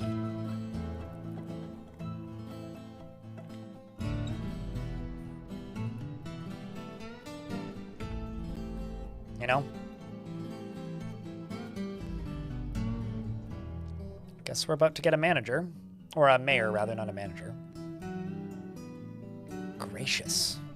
This dwarf is gracious, Chad. He personally views decorum as a high ideal, is deeply offended by those that fail to maintain it. He values knowledge and considers craftsmanship to be relatively worthless. Doesn't particularly value loyalty. Doesn't really value skills related to fighting. You know, this dwarf seems like a scholar.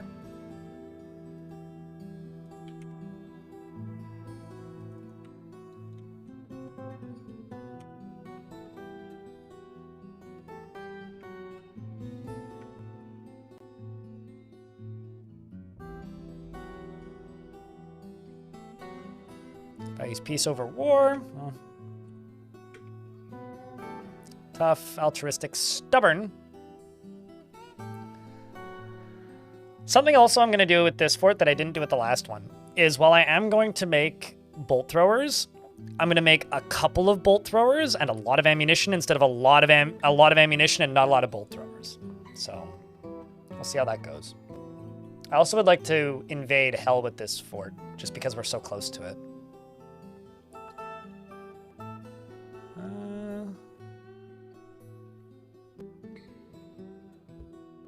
Free advertising? I guess, yeah, I mean, you did just promote them in my chat. I mean, it does make every normal person in the world look up and go, huh? I don't know. Flat Earthers, to me, just kind of make me sad. Because, like, there's something to be said for backyard scientists, you know? Like, backyard scientists, if you think about it, is where we have modern science, is why we have modern science, is like just guy thinks or lady think or person think about thing and like tries to prove it correct. But the reason like when you mix backyard science with conspiracy, the result is everybody who gets the correct answer is against you. And that is a very dangerous thing. Like, I find it oddly fascinating psychologically, but I don't know. It's just, at the end of the day, it's just kind of sad, you know? Like, for every person who got a chuckle about the fact that that guy launched himself into a rocket and then died from the fall, is just, in my opinion, kind of a bad person. Because, like, people that are willing to go to those lengths are smart and intelligent. Just very unwise, you know? And I think that kind of sucks. Also, Rotten Rhea in YouTube chat, thanks for the membership. Appreciate it.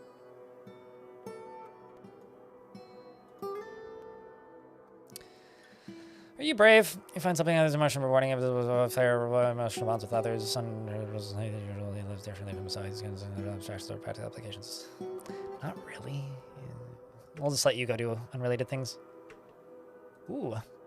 Ah, yes, I was expecting that. The helpful glove doctrine. This is the keeper of blankets, chat. The helpful glove doctrine. The keeper of blankets is the god of fortresses, and it's the most popular god in this fortress, and it's the god of comfy, which I think is really funny. This is a peasant who has high stamina but is frail, anxious. The worst outcome will be the one that comes past. He has a sense of duty. Do you remember mastering skill? No. He doesn't really value skills relating to fight it. Okay, fine. Go grab a pickaxe. Sorry, spouse, 2 lovers, 5 children? Wife, lover. Jeez, man. This guy's been busy. He has no confidence at all in his talents and abilities. How the fuck do you have 3 lovers and 5 children then? Please explain. He is not careful with resources, and this must be the hair. He's not careful with resources and when working on projects, and he often spends unnecessary effort. He is brave in the face of imminent danger. Excellent. Grab a spear. Go stab a fool in the face. What's your name? Sarvesh. That's a child. The god of comfy, yeah, the keeper of blankies. This is your opportunity to post-script comfy. Holy shit, you have a lot of kids, lady. Man. He avoids excitement. Why do you have so many children? Developed empathy, must be that. She's not creative, so she doesn't know what else to do. She's just like, well, might as well have another kid. Crip comfy.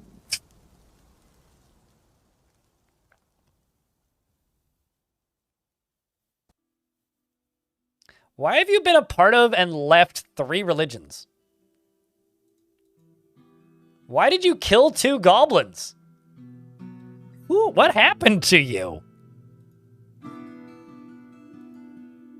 This dwarf has seen some shit, man.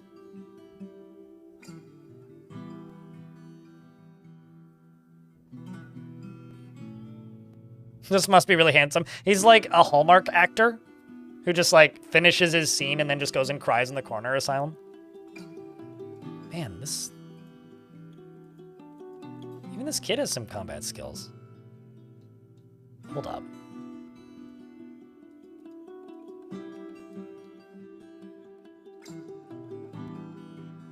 Man, that's kind of crazy.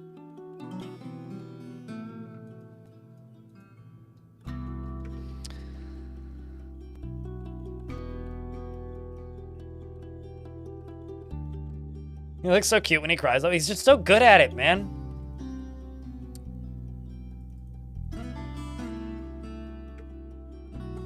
That actually kind of would check out, just like a dwarf like that being a sappy love story film actor.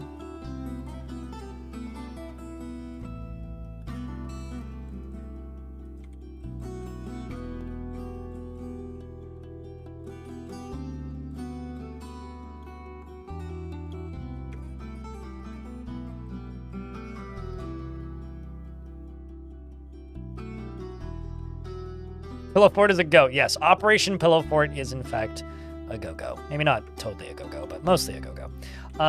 Also, bars.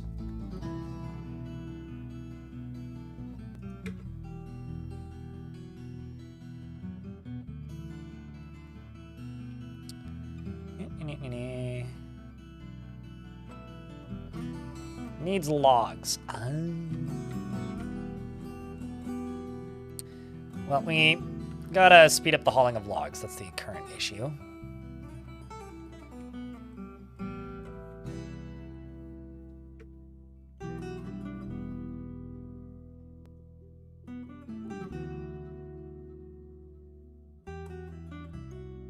Why do you not make charcoal? Which stockpile are you hooked up to? It should be that one.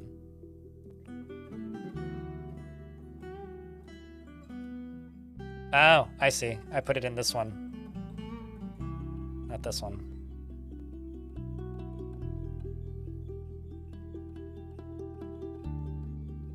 Yeah, that makes sense. I'm also just going to go down here and go furnaces, wood furnace, 1, 2.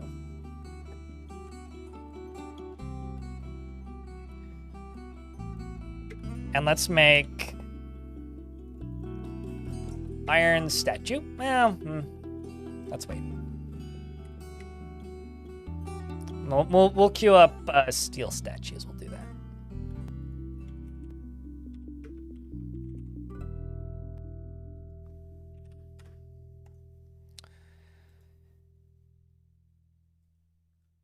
And what other kinds of metals I has? Yes.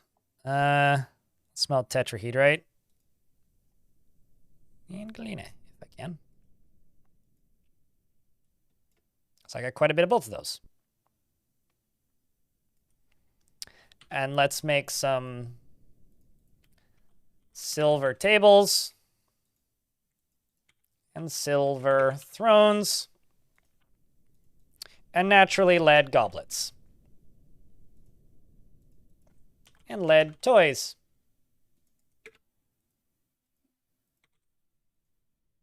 Don't worry, it'll be fine. It'll be fine. It will slow the dwarf down because they'll be weighed down in regard to them punching harder if you give them lead rings. Over here, I will put a brain fart. 2 gem cutter shops. Make them both out of quartzite.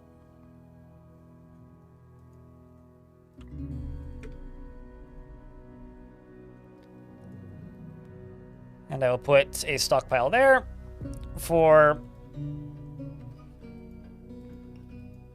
cut gem, cut glass, and cut stone.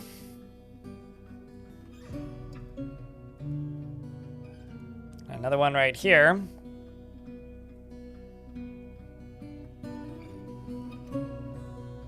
For rough gem and rough glass. Hey, old dwarf.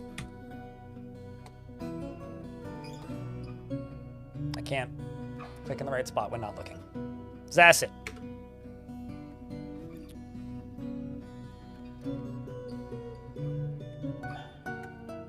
Union ID is Held Galley. You must have just arrived because you're reading a bunch of books. He enjoys being in crowds and takes no pleasure in his talents and accomplishments, but he does find helping others to be emotionally rewarding. He doesn't generally think before acting, but he forms fleeting and generally rare emotional bonds with others. He sometimes is uncomfortable around those that appear unusual or could live differently from himself. He has a tendency to consider ideas and also abstractions over practical applications. He often acts with compassion. He is often nervous and is often lustful. He needs alcohol to get through the working day. And personally has a deep dislike of the natural world. Doesn't respect a society, naturally, that has settled into harmony without debate and strife, and dreams of crafting masterworks someday. He likes quartzite and pig iron, as well as gray chalcedony and koala bone, giant moon snail shell, warhammers and blow boots, and bins and amulets and goats. for their eating habits. Whip vines for their length and the words of the satiny scribe and the sight of the sound of the euphoria of music, and when possible, first consume beloved loots. Also, speaking of reinforced walls, because YouTube chat is talking about those, has anybody found them to be effective? I haven't done too much messing with them yet. Because I haven't run into too many situations where they break down my walls more than anything. He is broad yet weak, and he has a scratchy voice. His medium-length beard is neatly combed. He's all gut, no arm. He worships Ramat Boleth Bothronu. What the fuck is that? You're a member of the Order of Lunches. I like this god already.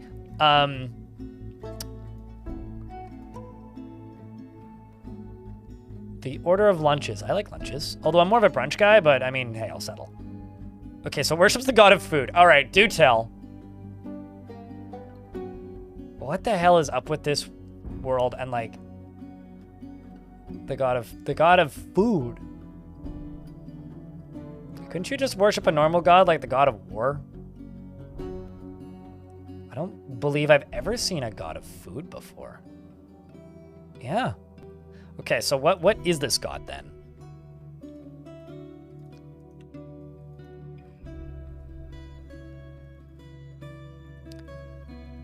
Ramut. Okay, actually, hold up. Rewind. What was the name of that god? Rametbolli. Rametbol. Okay, so Ramet Mushroom Garnish the Cinnamon. I don't know how I feel about mushrooms and cinnamon, but I will listen. It's a deity of the Confederacy of Ghouls, so the human football hooligans. That's what I was calling them earlier. It's a human faction god. Most often takes the form of a male human and is associated with food. It's just Gordon Ramsay. Literally, that is just that is just Gordon Ramsay, or the diners, dive-ins, and drives guy. I definitely said diners, drive-ins, dive-ins, and drives instead of dive-ins, and drive-ins and dives. Blah, blah, blah, blah. It's rotten. The god of snacks, dude. I love this god. What is it with this world and great gods? We've got the god of food with a religion that's called the something of lunches, and we've got the god of blankets. Yeah, true. That temple I don't think we'll get a temple to them because I feel like they're not super commonly worshipped. But if we did get a demand for a temple to that god, it would have to be just a dining hall. Actually,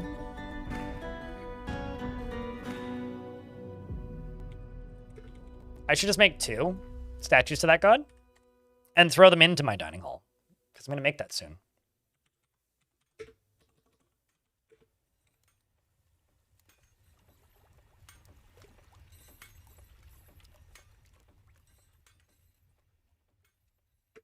Poor manager, super busy at the moment. Okay, so that's that. I'm also going to put a leather worker's shop down here.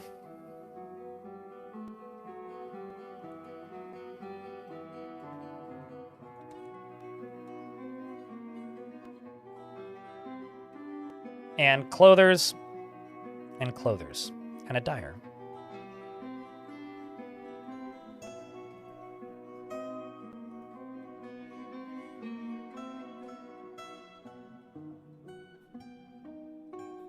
We got the blanket god and the food god. Something tells you that herb is popular in this world. Well, these dwarves are all fucking stoned. Is that what you're saying? Wouldn't surprise me. I mean, kind of would surprise me because dwarves can't smoke, but hemp clothing could happen.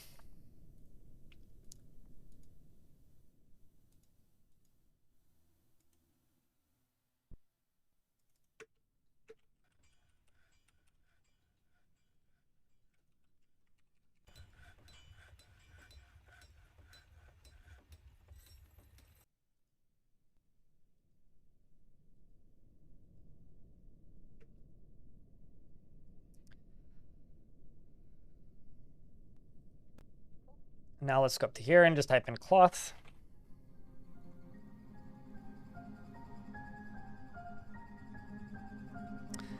All right, I do have a farmer's shop.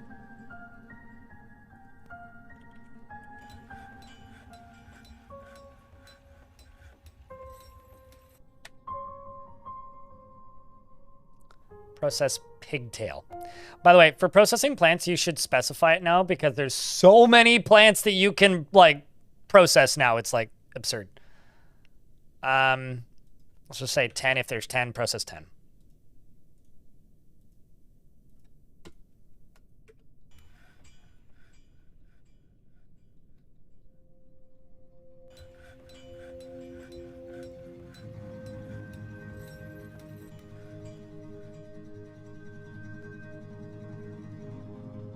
Oh, also there's a demand for a farmer's guild. Do I really have that many farmers?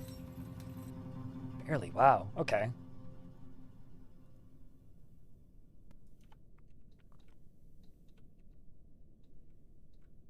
Okay, so this is going to be the crafting wing. I'm going to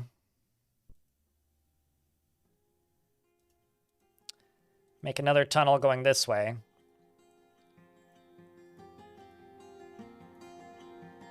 Oh, actually, this should be a ramp going up. If I'm going to stick to the style. But what I'm going to do is this is going to go up to there. But also down one. And the one here, what go down one. Down here is going to be my kitchens and food supply. Maybe farming if it works out that way. Whereas this is going to go up to here.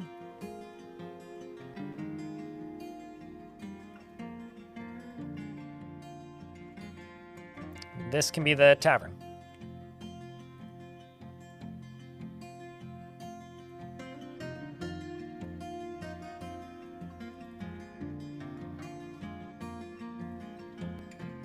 Maybe I should make it bigger.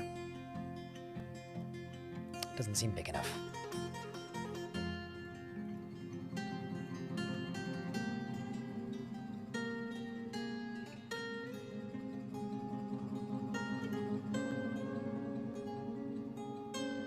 There we go.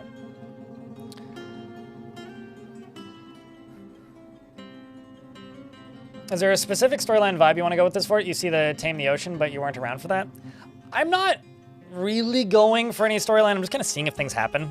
I think like the biggest kind of story note is that I have this one dwarf who's absolutely awful. Like everything about him seems like the least pleasant person in the world. Who's currently teaching everybody armor smithing. He is my expedition leader. He's Adil. Tim, we named him. He's kind of notable because he's gay, which is not super common in the game. Yeah, no, we named him Tim right at the very beginning. We named the starting 7 dwarves.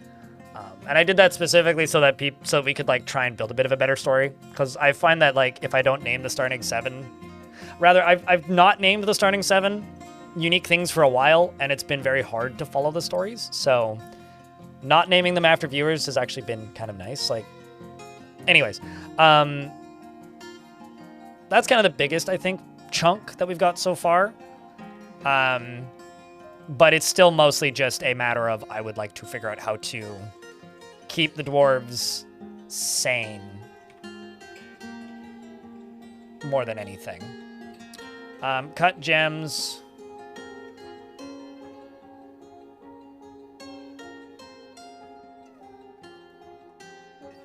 The amount of cut gems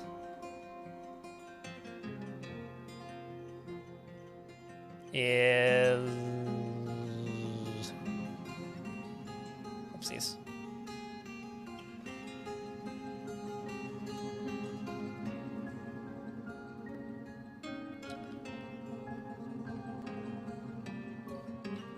So at most, the amount of cut gems is greater. Less if the amount of cut gems is less than 50.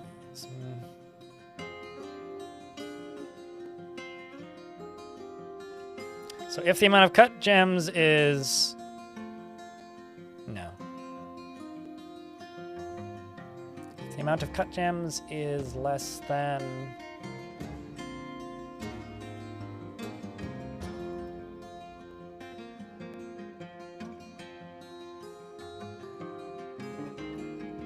Yeah, we'll do it this way. If the amount of cut gems is less than 20, and the amount of rough gems is greater than 50, got 10 gems. We'll do that periodically. I just want to keep some of everything around. We'll do it that way. I mean, that's a Twitch streamer. Tim the Sorcerer.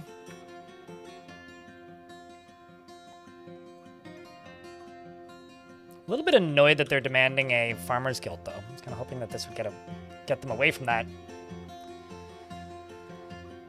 But it don't seem to be the case.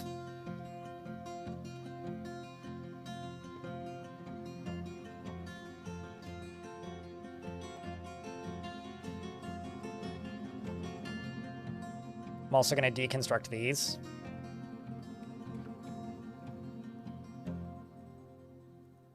Slowly, and start making nicer materials, because apparently we are making silver tables. See? Making silver tables.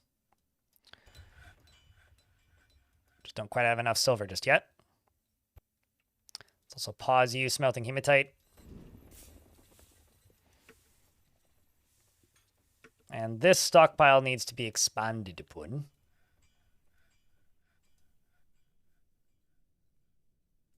And you also need to be re-expanded because I shrunk you by mistake just now.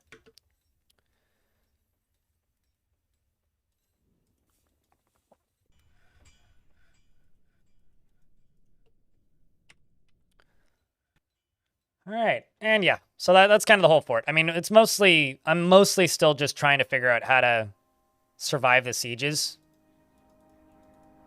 That's largely what I'm still doing, is just trying to figure out how to survive sieges. Like, the game's been kicking my ass so much recently that, like, that is the main goal. It's why the themes are minimized at the moment. Or at least not the focus.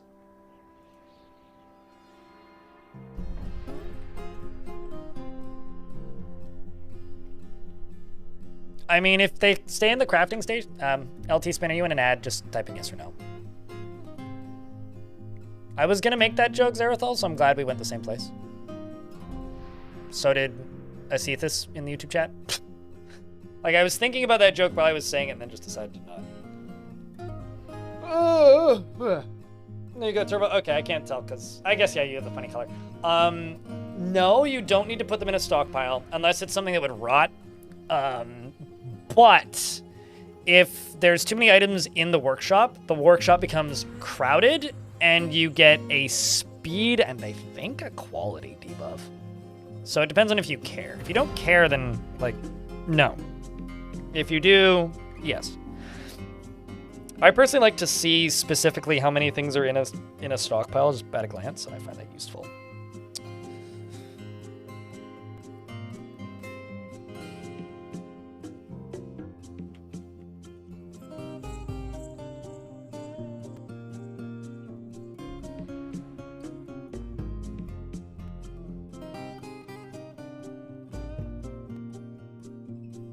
Let's just unpause while they work on this.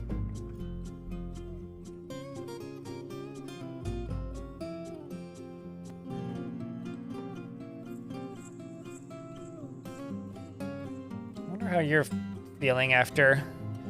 Feels doubt after pondering negative quantities. Oh, we have a contrarian! Tim likes pondering negative quantities. Atir, not so much.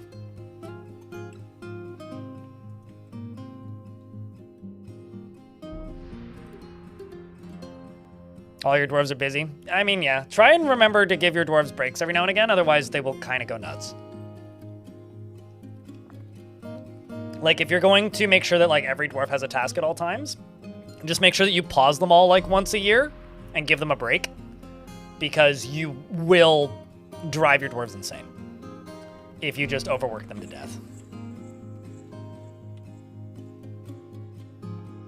Like, there's always been some traditional advice for Dwarf Fortress, which is just like, have as few idlers as possible. Idlers are good. You kind of need them.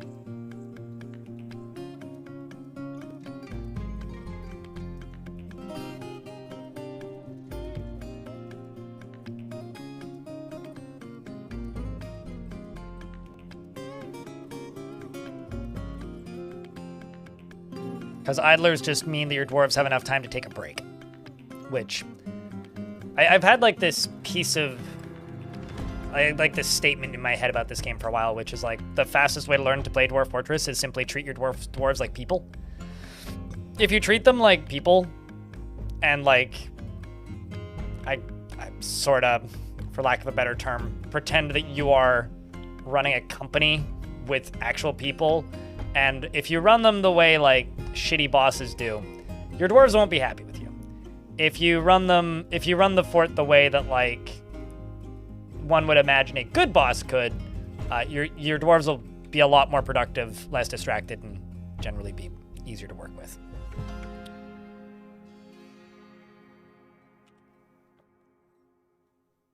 I should be focusing on getting all this stuff fixed instead of like the current situation of like all of this.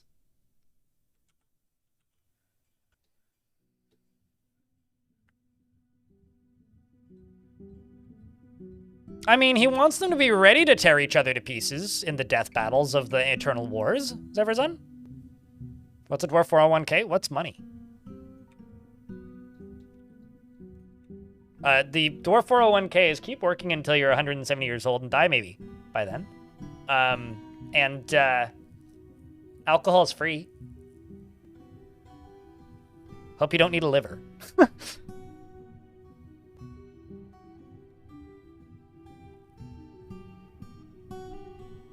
Oh, was he just like beating the shit out of his pet at all times? I mean, yeah, that would do it.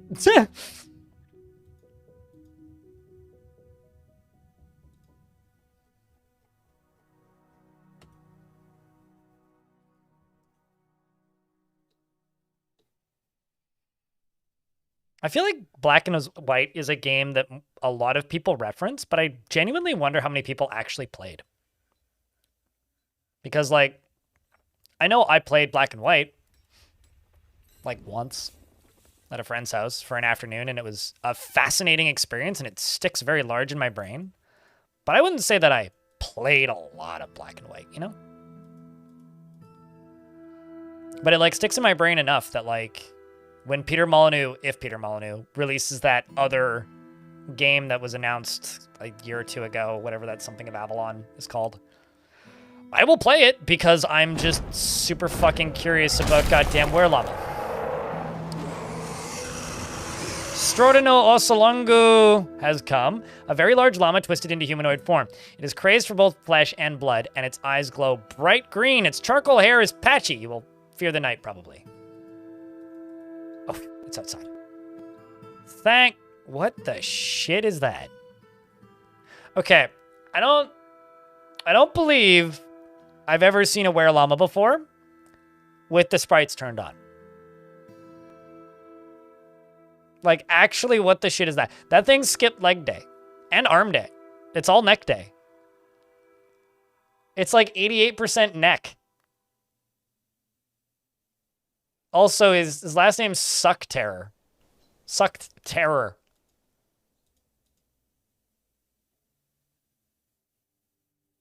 Man. So this is maybe the most goblin-sounding name place I've ever seen, even though it's probably a human location. But Shamed Lies? Lying is unthinkable in Goblin Society. Is that the liar's prison where they go to get executed? So they're going for my geese. I'm gonna get somebody to pull a lever.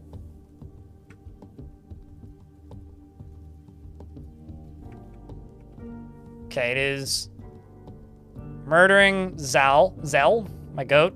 Rest in goats. Goat Zell.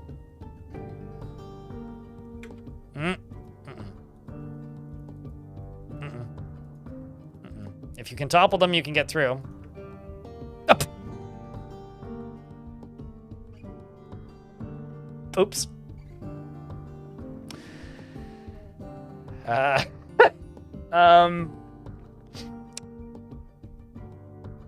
Yep.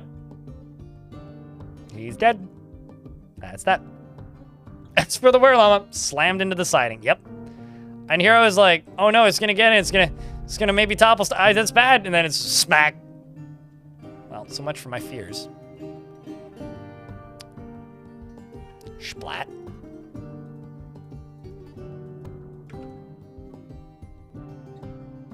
Yeah. Hell yeah. And we done. Yep. That really did just happen. I would call that perfect timing. In fact,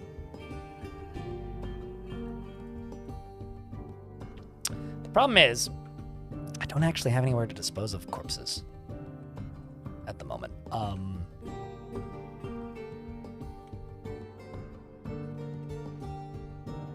Gonna have to think about that one. Wood still goes up here. Stop putting wood up there.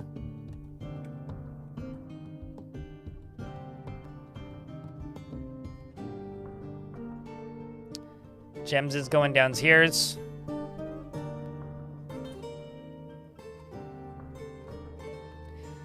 Let's just make cloth bags, 10 of them.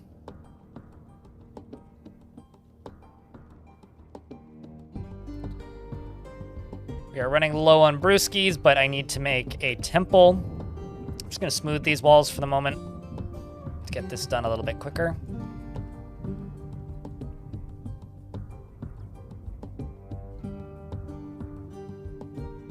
I actually don't know who pulled the lever. There's no way to check either. I should have checked, but I didn't.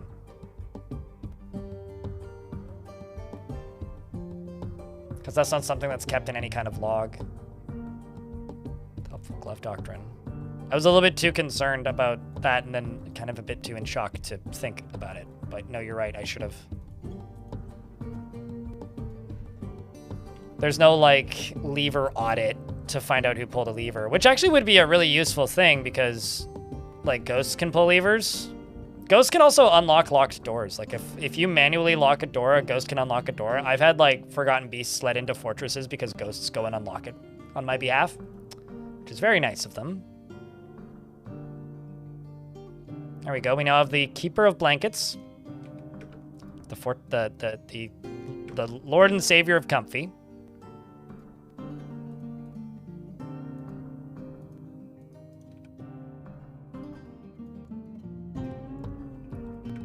Gonna need to make some thrones. Make iron thrones.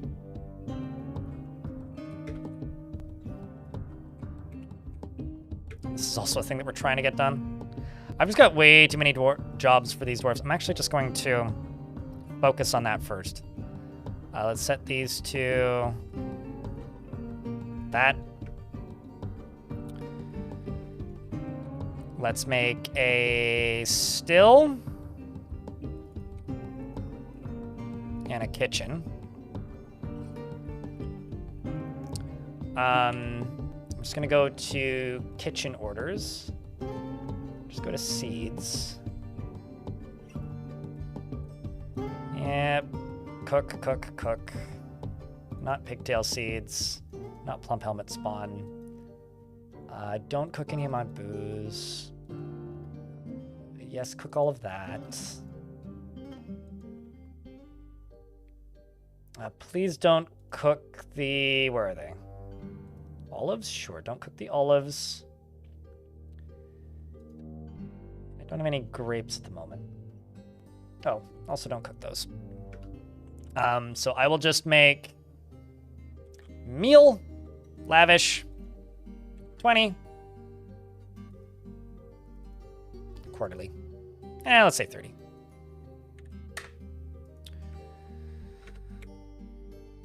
And then brew drink from fruit, brew drink from plant. We'll just say 50 and 50. Which I'm not gonna automate those ones. We'll just let those ones run for the moment.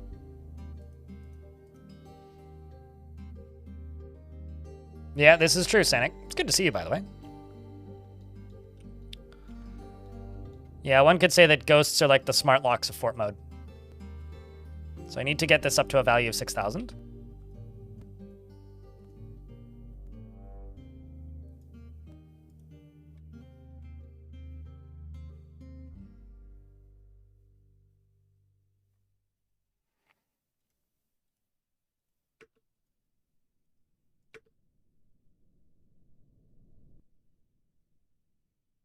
You work here more often than you like to admit. Well, you're kind of admitting it by saying that. You know that, right?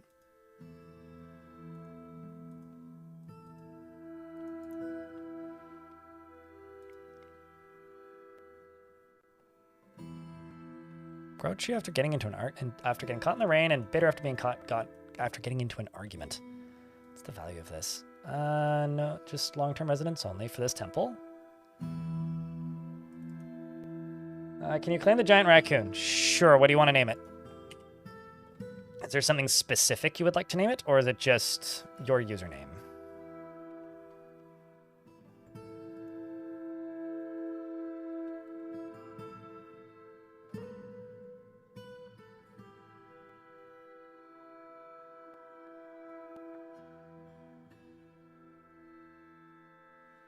Just slaughtering some animals, making some meats.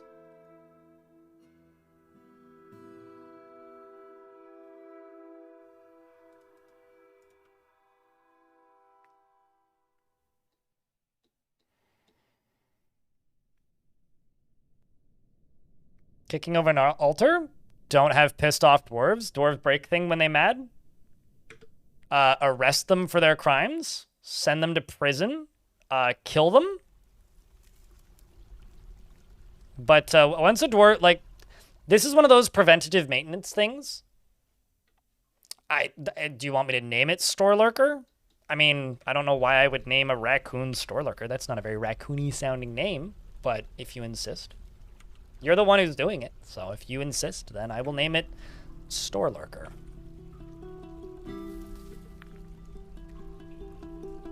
See, I think like Phil would be a more appropriate name, but I mean, hey. She is a pessimist and greatly pleased by her looks and accomplishments naturally, and she lacks her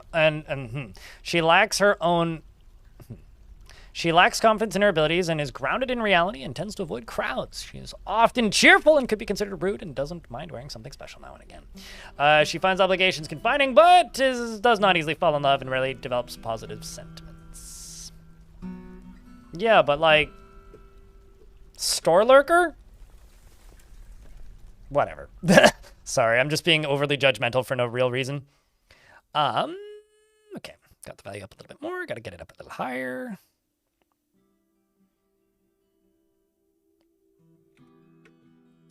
Let's do some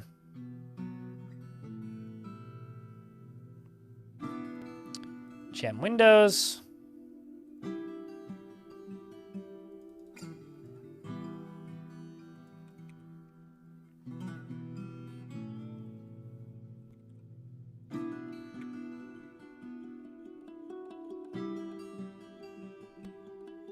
Sorry, it's too late. And also, they claimed it. They claimed it. They got to name it. They named it. That's what they chose. So thus I ship it. We send it. If they chose Bob, I would have named them that.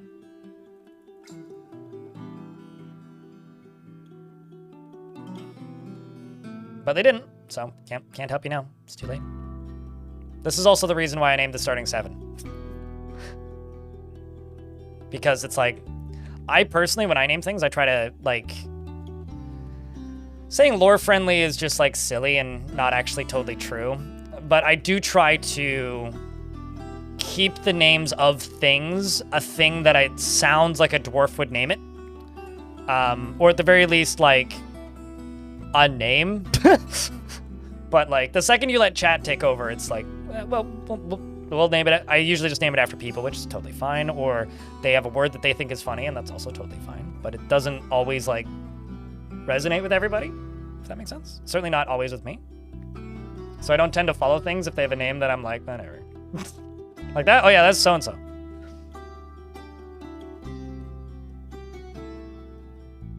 But anyway. Chat, what do you like to name your dwarves? If you name them. Or even better, what do you not like naming your dwarves?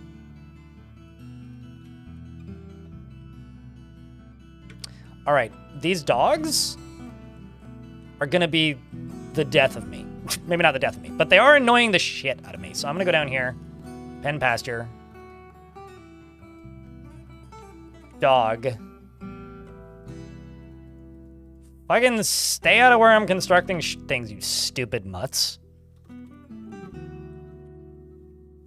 And puppies, you better behave yourselves or jump in the meat grinder. I mean, the butcher shop. Like the good livestock you are.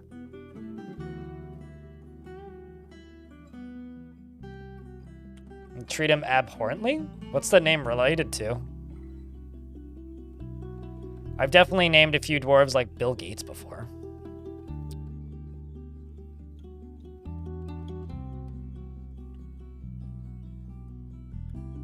Getting there. Silver throne. Silver throne. You let the dogs out? I don't know. Not me. Probably one of the dwarves, honestly. If they do something worthy. Yeah, I try to do that too. I'll be completely honest though, I bought that giant raccoon because I thought it was funny. Like, there's no other impetus behind it, so you can name it whatever. It doesn't really matter. I will say though, the reason like the name Lurker doesn't really resonate with me for that raccoon, even though I'm fine with it being named that, is I think shit disturber is what I would describe that raccoon as. Lurker implies like nobody knew he was there, you know? Like he came and went quietly in the night. He's a lurker. Not quite like Batman, but, you know, something like that. That's how I like to... That's how I would think of a raccoon that broke into a store and got drunk. Like, that's how I would think of that, so... But, you know, it's okay. We all have slightly different ideas of how things should be named, and that's fine. I'm going to go around the edge of this and just, like... Oops, no, not cut down trees. I'm going to go around the edge of this and remake this into constructed walls.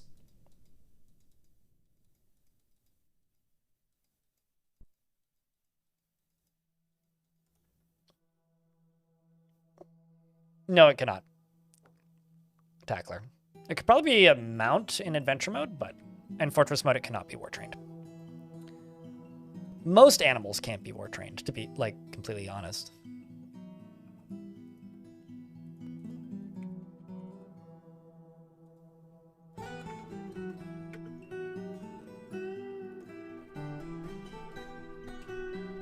You had a war elephant once? I've had them a couple times. The issues that I have with war elephants and like rhinos and whatnot is, yeah, they're strong, but like, they're not that strong to the point where like, they're worth the 10 years it takes them to grow up and be usable as war creatures.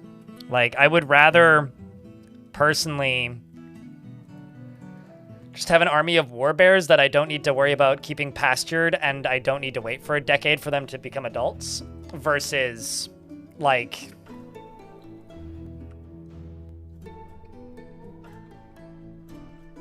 Do I have a llama? Oh, that's what that fucking is.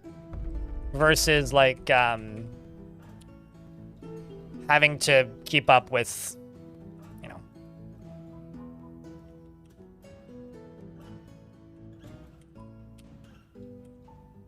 micromanaging where things... are living and standing and all that. Can I get any cool engravings? I don't look at engravings as much as I should.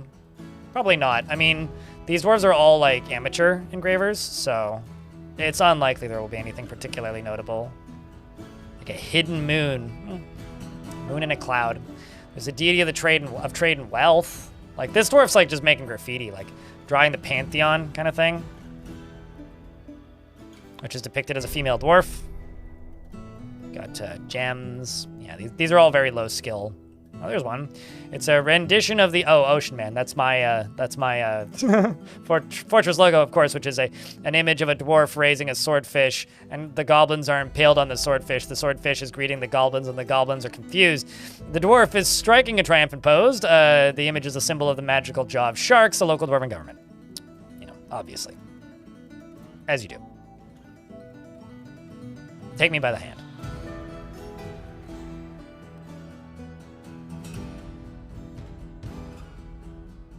I feel like Ocean Man might actually be old enough that some people have no idea what the fuck I'm on about. And you know what? That's fine.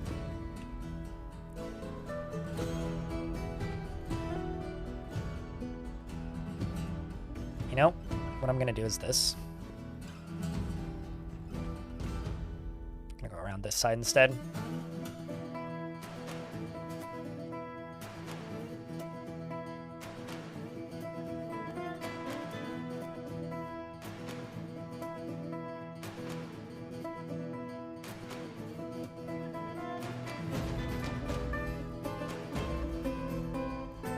Naturally. That is what I'm on about. I mean, I know that some people in chat probably know what I'm talking about, but there's probably an equal, if not greater, number of people that are like, what the hell is he on about? Because, like, being frank here for a second, I would have no idea what the hell Ocean Man is if it wasn't for memes. Like, memes is, like, the thing that introduced me to that song. And I honestly have no idea why that song was even a meme. It just was.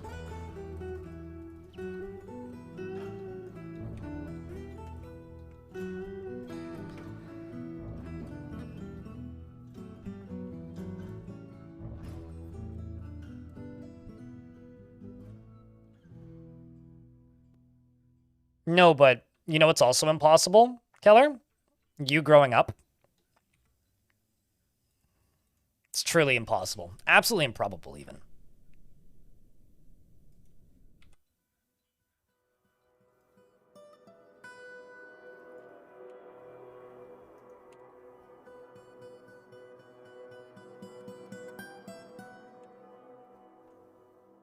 But you know it's very possible, if not probable?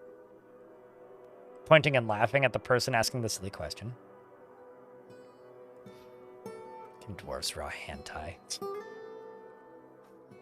Oy vey. You know, sometimes I like think to myself, I'm like, man, I've got a really mature audience. Like, you guys are like genuinely lovely people to be around. And then sometimes somebody says something like that, and I'm like, oh right, some of you are just shit disturbers. I mean, I gotta respect it though. It's not the worst song in the world, but it's kind of pointless. Like all of Ween. Everything that Ween ever did. It's like, it's not the worst thing I've ever heard, but like, I never need to hear it again. It's like whelming at best.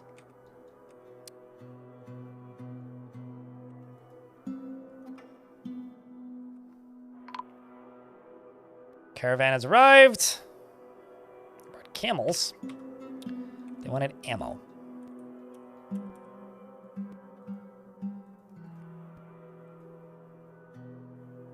And goblets. Don't have any goblets.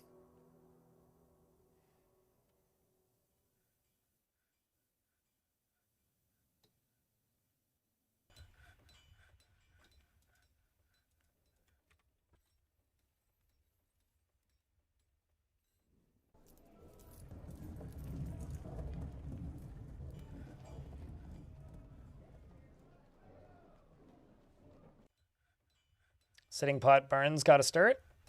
Yeah, and a pissed off streamer ends stream early is usually my take. I don't know. I'm just like, can they draw hentai? I don't know. I'm sure you could make innuendo. Like that's about as far as this game generally goes. But like, no, this game like does not have any of the verbiage for adult activity. It's one of those things where it's like one of the funniest for me anyway. Funniest things in the Dwarf Fortress community over the years is in the old days, there were these things called forums, right? And in fact, they still exist, and some people use them, which is crazy. And there's the Dwarf Fortress Suggestions forum. Like every 6 months or so, and to this day, this still happens. Somebody will show up in the Dwarf Fortress Suggestions forum and be like, hey, like, has Tarn ever considered adding any adult material to the game? Or like, hey, could we ever have like sex added to the game? But like, could we have like the combat log, but for, when they're getting it on? And it's just like, okay, like I get it. Everybody has a thing, and Rule 34 exists, but like, do you have to just like put all of your fetishes on display in the like suggestions forum? And also, are you serious, or are you just like the strangest person on planet humanity? Maybe not the strangest, but like, are you just... No, like, so there's the combat log, right? Where it's like a very detailed list of like the injuries that they're getting and like what's happening, who's blocking what. They want that, but for Cloydus. And I don't know if it's one person doing this, but I have seen that enough times to be like, go back to, I want to say 4chan, but it's less 4chan. Go back to Tumblr. No, go back to fanfiction.net and create all you want. And more power to you. Be creative. But like, 4chan's an image board, not a forum. Please, thank you. I know they're basically the same thing. Please don't at me. But like, come on. Tim meets with the Outpost liaison. I'm a liaison from the Mountain Homes. Let's discuss your situation.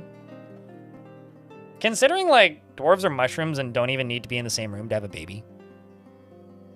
Well, actually, that's not true. They do need to be in the same room, but they don't even need to touch each other to have a baby. They just need to be in close proximity for a minute. Because that's about how long they last. There is much to share.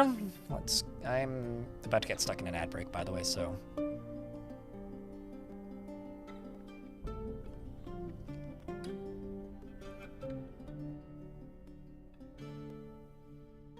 I don't even know what I want, or what I need. Let's just ask for, coal. You want blocks and quivers, okay.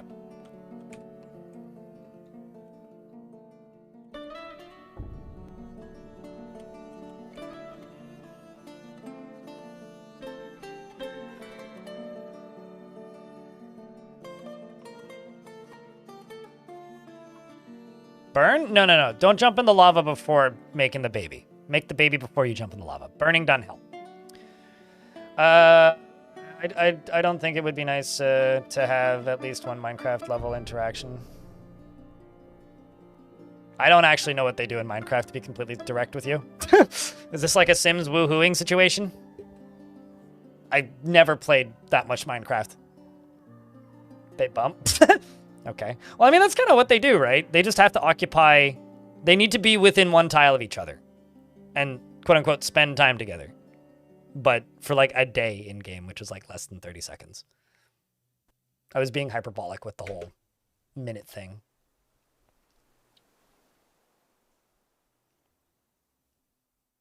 Deep Space! Hello, Zers! How is thing? Yo, Deep Space, I want to know what you think of this fortress design. Boop. Boop. Boop. It's taking a minute, but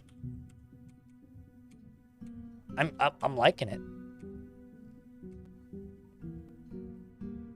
I'm liking it like a fungus. Male dwarves are in fact born with beards, so you're halfway there.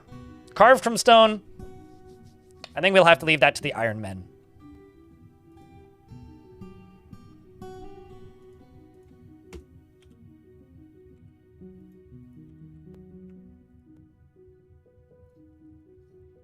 Oops, that's the wrong tool.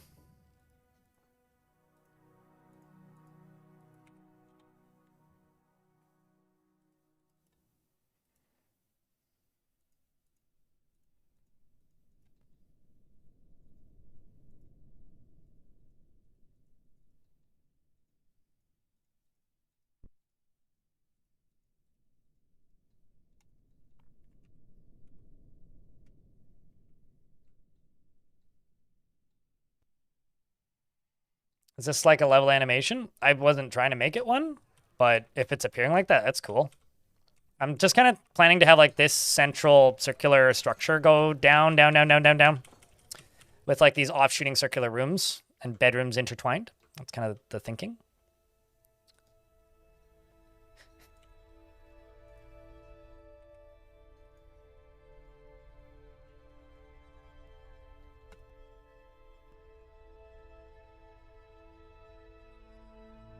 Feed dwarves and Adam's apple. Why Adam's? Didn't Eve pick the apple? Come on. Speaking of, they need to read this book first.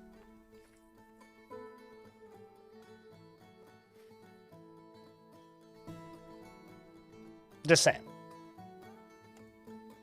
Level 2 looks like Shuckle. Like a shickle? A shickle? You mean like a sickle? Or do you mean like Chucky? Where was I?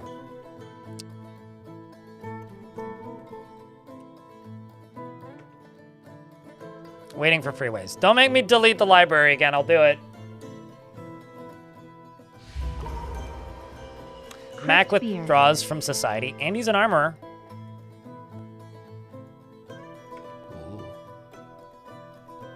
F and KNDA. Funk NDA, thank you very much for the 18th month with Prime. Has it been that long? Time flies. Is it a Pokemon? Oh, I don't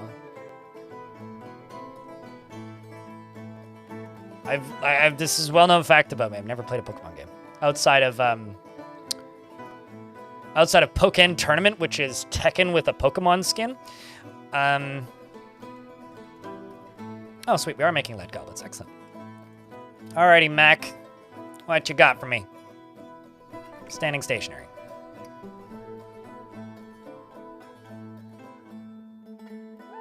Cut gems, okay. Shining bars of metal, sure. Cut gems. I must be out of cut gems.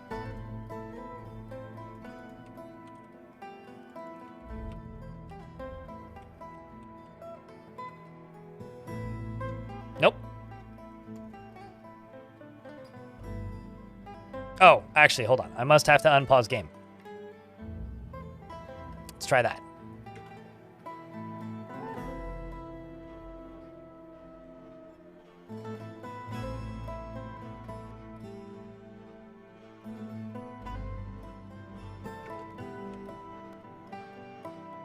That's bizarre.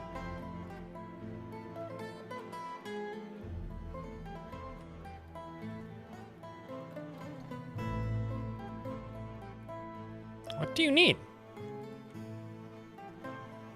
It's like nobody's cutting gems because there are cut gems. So...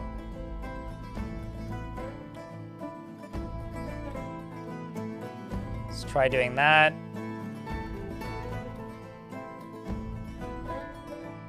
Let's try doing 2 of those.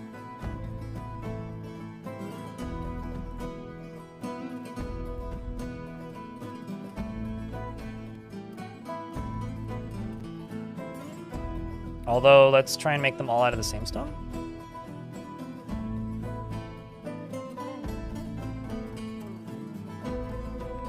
Because, like, it shouldn't be shining bars of metal. I've got so much.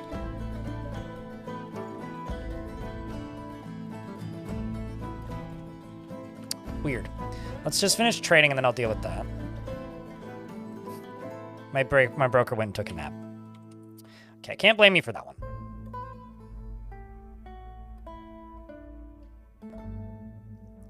I will take a look after well, actually here, I'll go take a look. But like, it's very unlikely that it's a specific kind of metal. Because normally they would state it, but he is particularly secretive. He likes steel! Do I not have steel? No, maybe I don't have steel.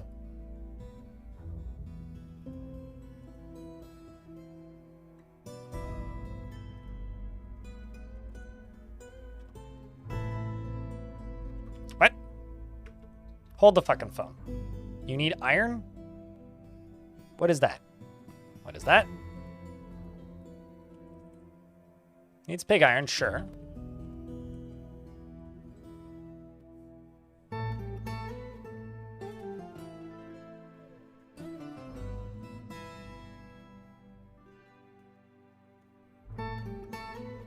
There's something off here.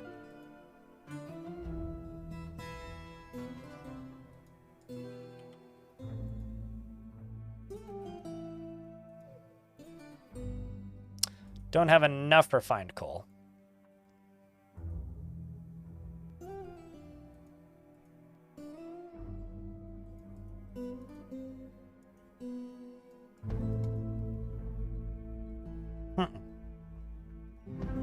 Entire storage explained if that's they'd have a little arrow. So no, that's not the issue. Did I make you into a different stockpile?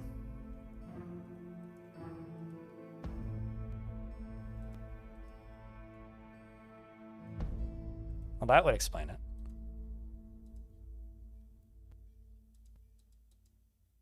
So you could do it.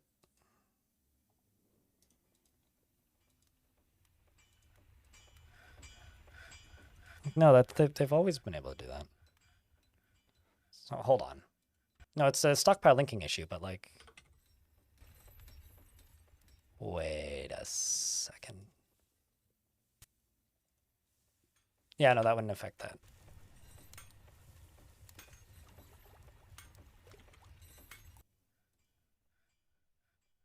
Let's make you a steel bar. That's what you do. It would be actually kind of strange. I can't remember the last time I saw a dwarf that was like, I need this particular material type, but not actually specify it. I guess that's got to be because they're particularly secretive.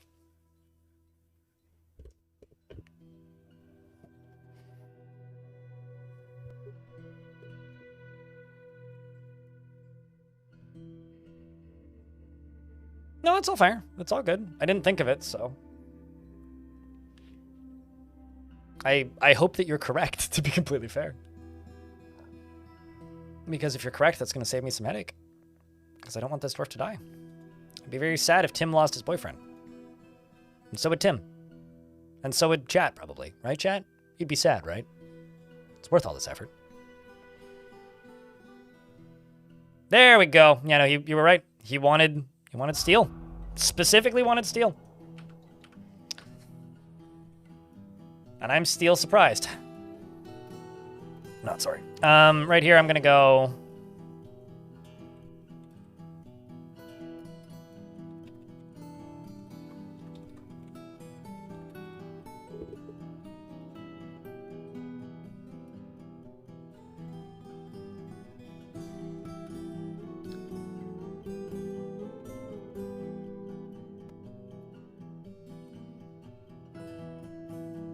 Put dog fat on it.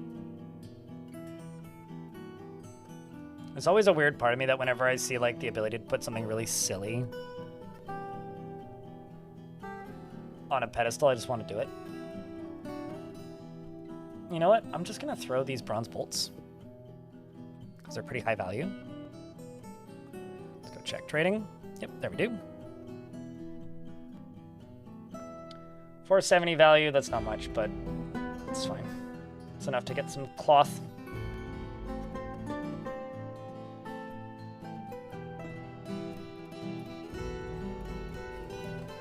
At the very least, some leather. I was trying to find the subscribe button and was unsuccessful until I realized I was viewing the stream on YouTube. Whoops, laughing face. I mean, hold up, but YouTube has a subscribe button though. It would just say that you're already subscribed. I mean, obviously it wouldn't have the Prime button, but it would just be like, no, you're already subscribed, silly.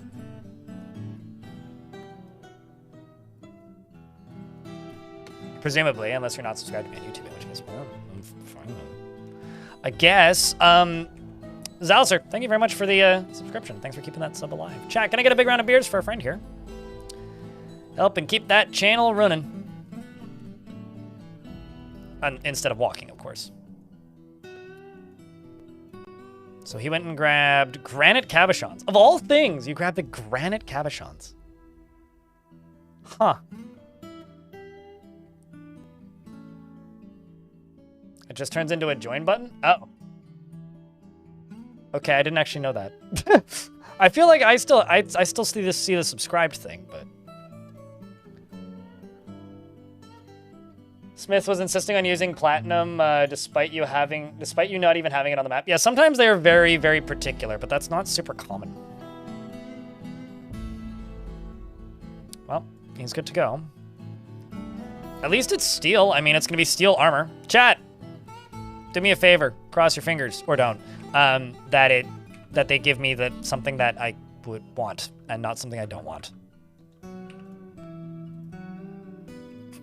I realize that's like kind of a non-sentence, but I'm gonna say it. Also gonna take you.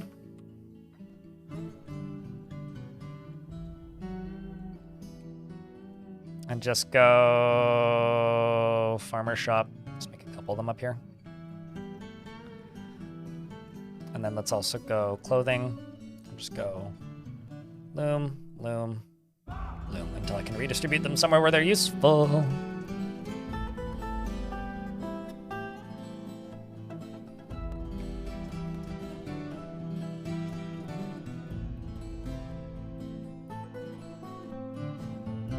But what you been up to, Zelser? Steel gem? No, granite. Well, I mean, actually, rather, he could make a steel gem. You're right. No, that it was polished granite was the other thing he grabbed. So I'm trying to get a tavern made, and I'm trying to get bedrooms. I'm trying to keep up with bedrooms and trying to get a tavern made. Just to try and keep the dwarves happy-er-ish.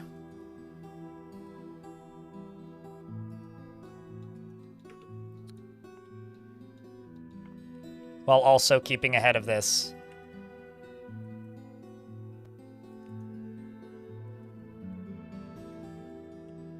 Also trying to get this satisfied.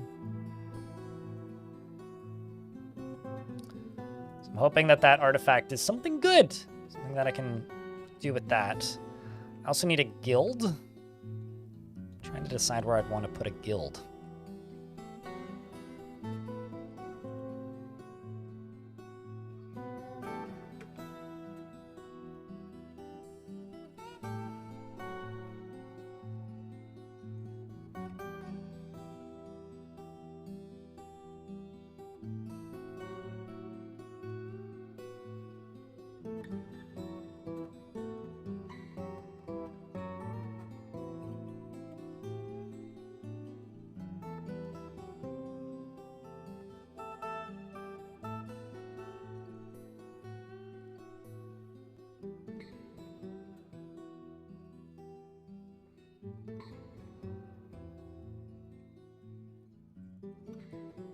See, let me just go up to here. I realize I'm like way too focused on this. There we go. And you can go away.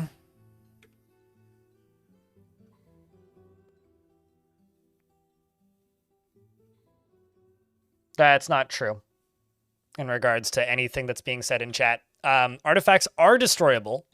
However, they cannot take item damage. So, like, if you make a normal steel breastplate, as it gets battered around in combat, it'll take damage and eventually disintegrate. So it won't disintegrate. But if you throw it into lava, it is still destroyable. So you can, or crush it under a drawbridge. They are still destroyable. They just don't deteriorate. Fuck, it's jagged. Although that's probably equipable.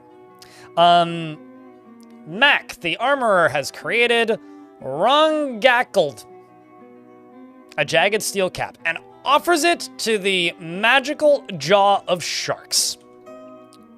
I would too.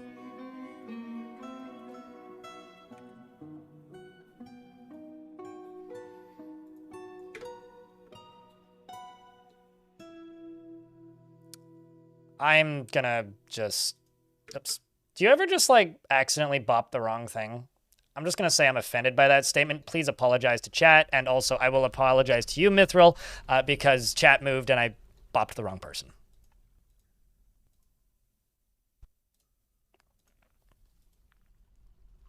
Please do not dehumanize my chat. I refuse to accept that kind of slander at the good people of my chat. You know, sometimes people joke about streamer bully chat and then streamers stand up for chat for once.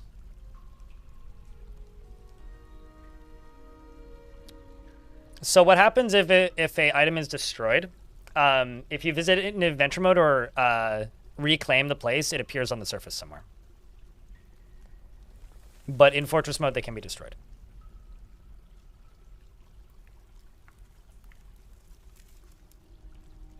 Collateral damage, it happens. Yeah.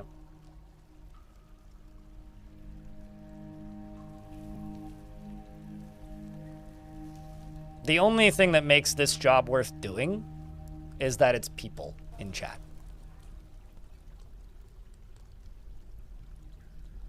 Just think about it.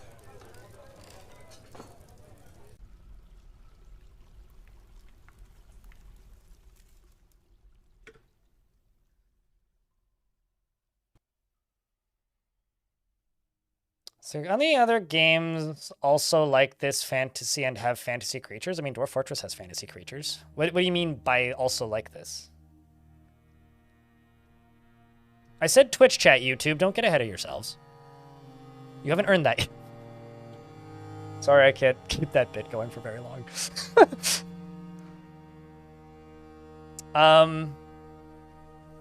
Of course you do, Redbug. Other games like this. I mean, like, there's other city builders that are in a fantasy setting, but I guess I don't really know what you mean by that. I think that you are thinking of the same thing that many Dwarf Fortress players have thought of over the years, and goddamn, I wish that were a thing. Entropia. Goddamn, I wish. Like, sometimes, there's many things about Dwarf Fortress that are wonderful, and then there are some things that are just kind of frustrating, and one of the things that's kind of frustrating is Tarn's over-insistence on, like, sticking to his simulation, which is one of the greatest things about Dwarf Fortress, but also a very frustrating thing about Dwarf Fortress. It's frustrating because, like,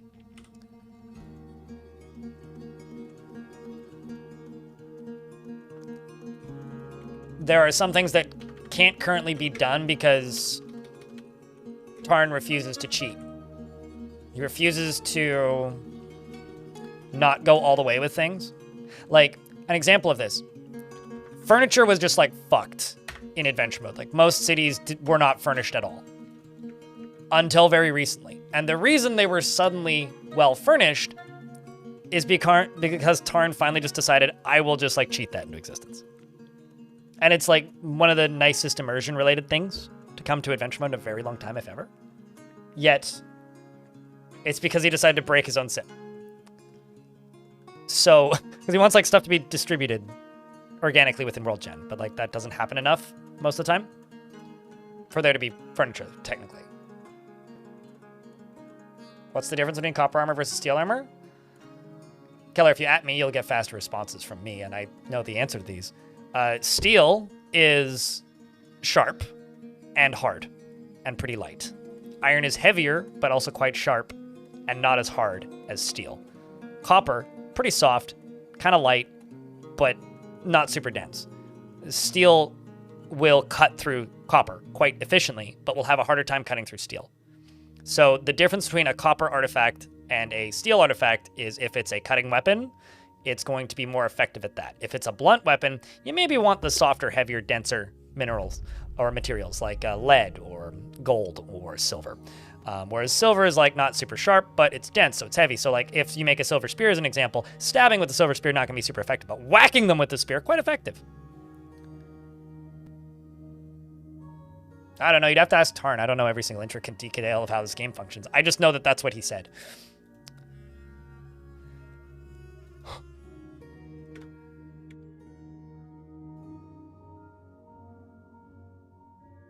No, he seeks out the most stressful situations, no matter how dangerous or no matter how dangerous.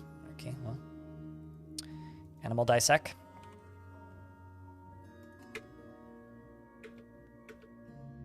Lead mace? Please don't spray me with can of lead mace. I don't need lead poisoning and mace in my eyes. One or the other, please. Fumbling waste of time unfavorably, yes? Mm-hmm.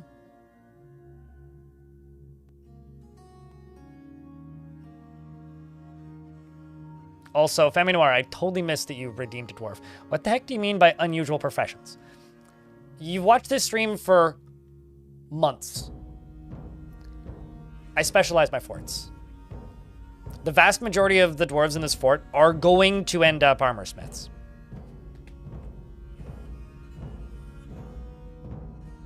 We've been over this every time you've made that exact request. So I will wait and say, would you like a dwarf with a beard or a dwarf without a beard? Or you want a non-armor smith? I quit. I give up. Fine. Have a peasant. Do you want beard or no beard? If you want a specific profession, ask for a specific profession. If I don't have it, I won't give it to you. If you ask for unusual professions, I will just, I don't know, give you a goose again. Because that's an unusual profession. Professional goose. It's very important. Only honkers can do it. Yeah, we're too early in the game for strand extractors.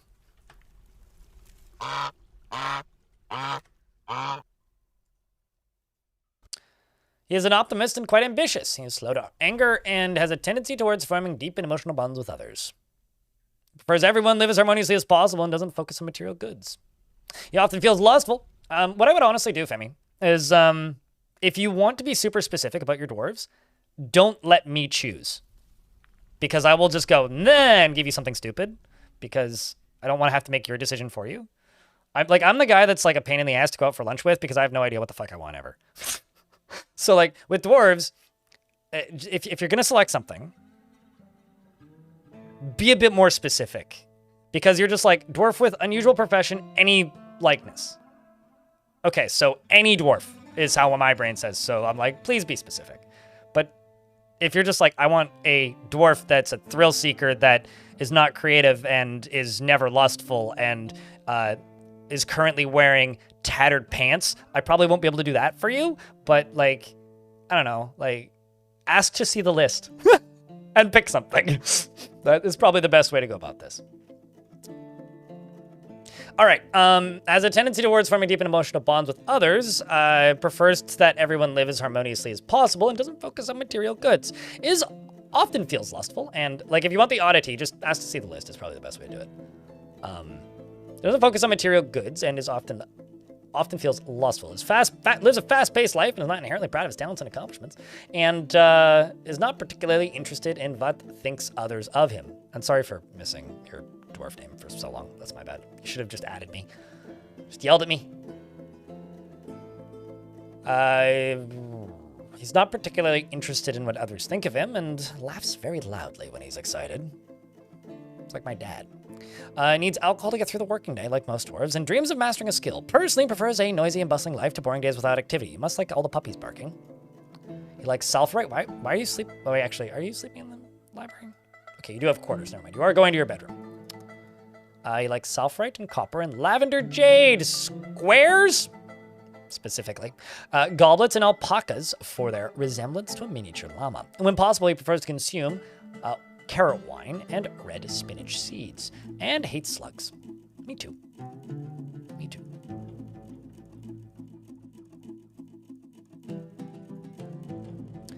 You're married to Dumat, who's an armorer. And you have a lover that your wife may or may not know about, named Kubak, who doesn't live here. And you worship the god Inno Sarthod Kaspadaru. What the hell is that? How do I spell that? That is I-N-O-S-O-T-A.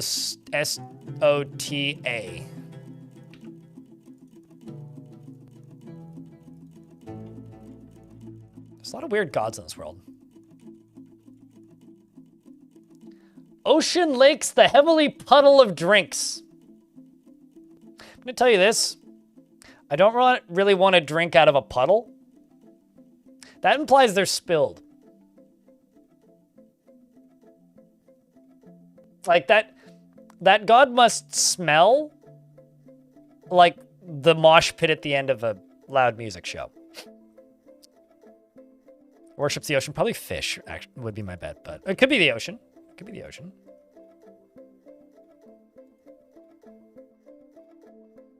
Nope, it's the god of rain, actually. We are close. It's the god of rain.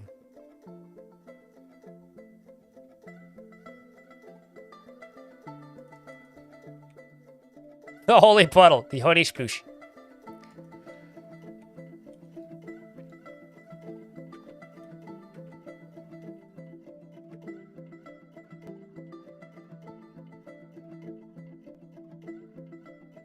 Wait, actually, no, I gotta do it this way.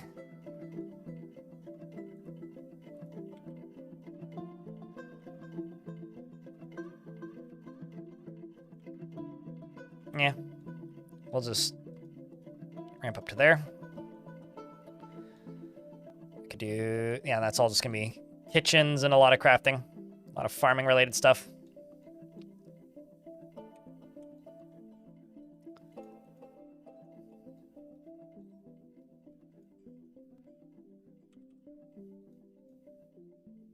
I'm up to 62 dwarfs.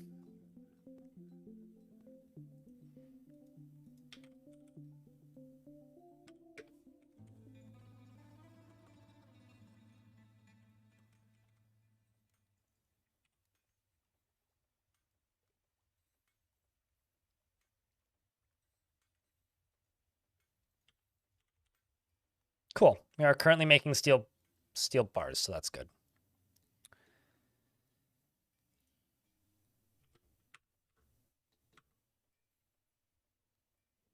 That dark rain is in fact not about rain. You had to explain. Wait, is this just like a not speaking English as their first language thing? Because that would be my assumption. Oh fuck! I forgot to queue up doors.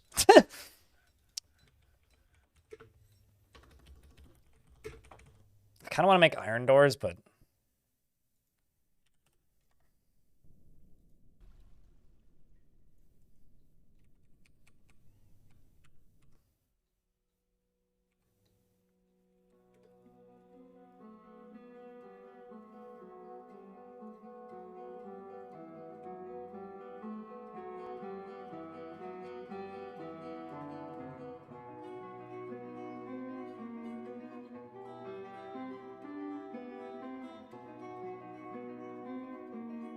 Blood Rain didn't have much either. Yeah, that's true.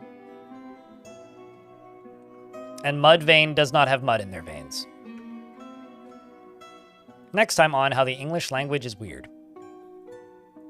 I will not be your host, because I don't have all the answers. But someone might.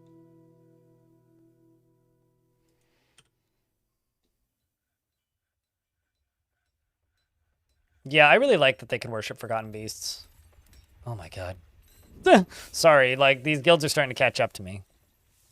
This is like the issue with, yay, recognized priesthood. I think this dwarf is not even remotely qualified. Chat, what do you think? Should Mac get this position? Or the dwarf that looks like Hagrid? I'm thinking Mac just because of the main character status. It's not true. We made it up. That's a lie. That's false. That's what he'd say, probably, Raging Furball.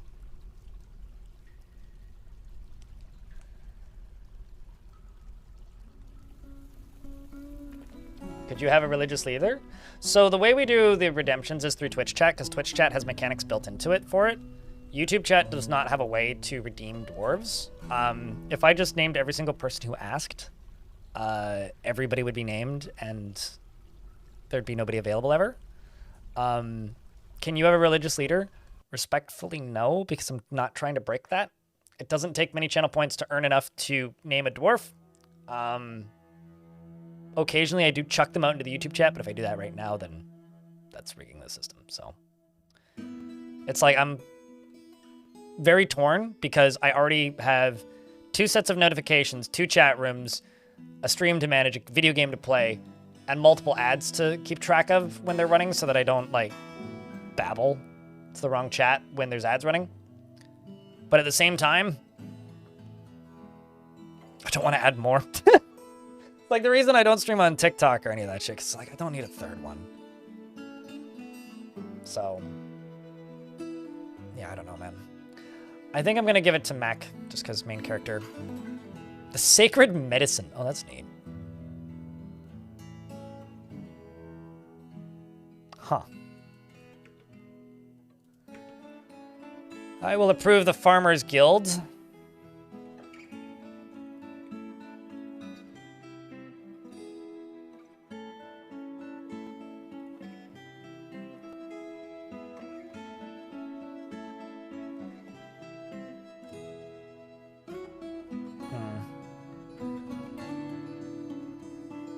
I think I will do the room first and the walkway second. Let's do 15.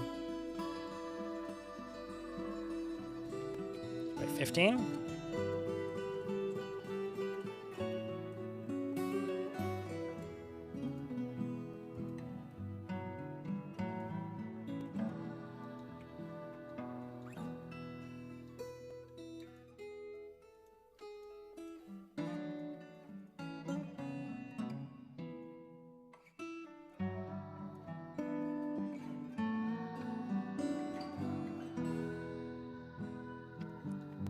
And then if I need to make another guild, I'll make another guild over there.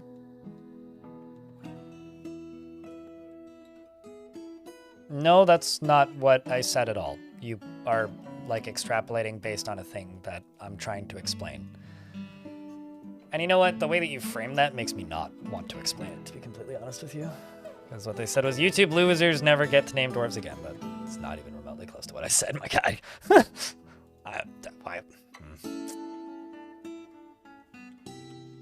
Clearly not, no.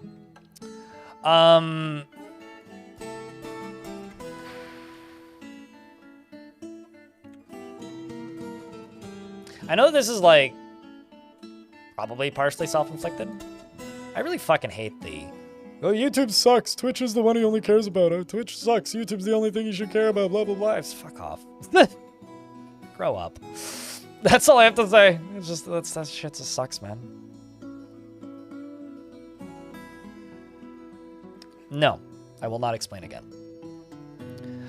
You can always rely on the internet for making it weird. Word!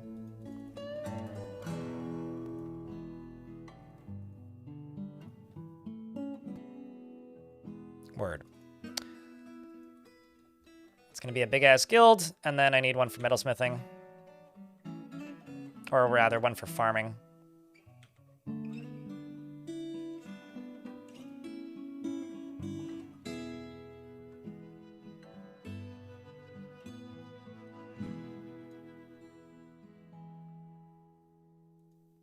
Thanks. Somebody has, like, man, I don't want to be mean, but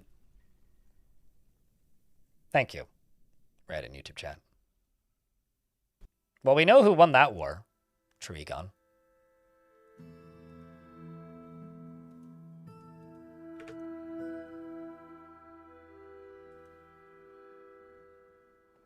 No, because believe it or not, they're in separate religions.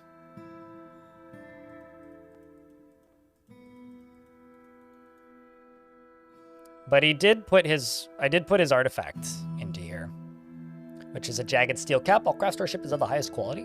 This object is adorned with hanging rings of steel. On the item is an image of a diamond in granite.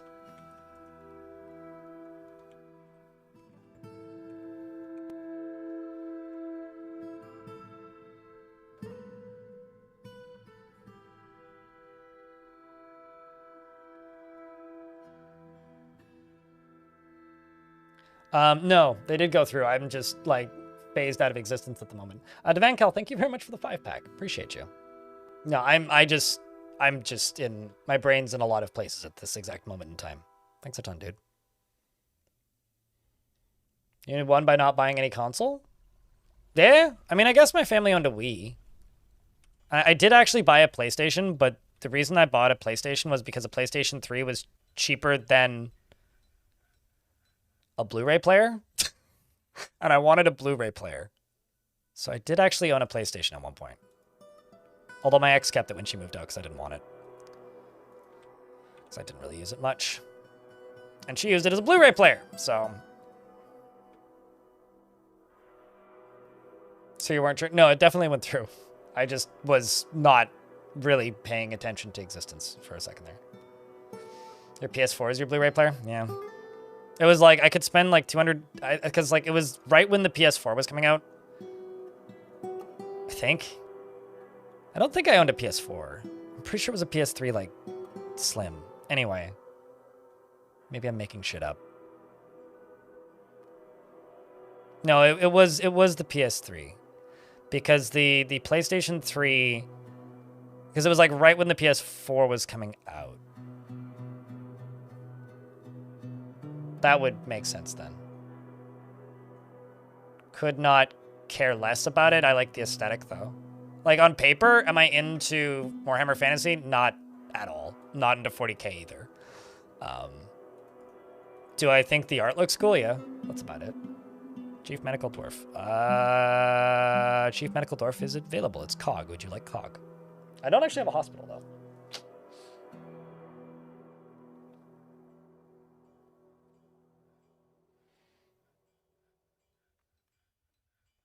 Also, thanks, Red, for being a voice of sanity in my troubled mind in YouTube chat.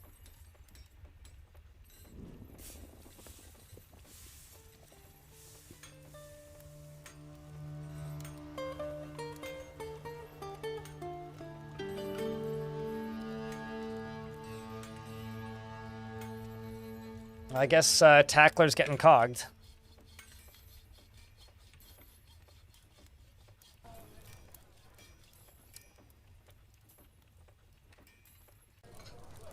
Oops, I put a J in there somehow. That was a typo. Tackler's often sad and dejected and strongly prefers discussions of ideas and abstract concepts over handling specific practical issues. He lives an orderly life, organized and neat, and does not enjoy participating in physical confrontations. And of course, he works to square this natural tendency with his respect of martial prowess. He doesn't mind a little tumult and discord in day-to-day living, and tends to ask others for help with difficult decisions. He doesn't often feel envious of others and finds helping others to be emotionally rewarding. Though he wishes this were not the case, as he considers altruism foolish. He tends to be passive in discussions and is pleased by his appearance and talents. He is somewhat uncomfortable around those that appear unusual or live differently from himself, and occasionally overindulges and is brave in the face of imminent danger. He needs alcohol to get through the working day and likes working outdoors, but grumbles only mildly at inclement weather.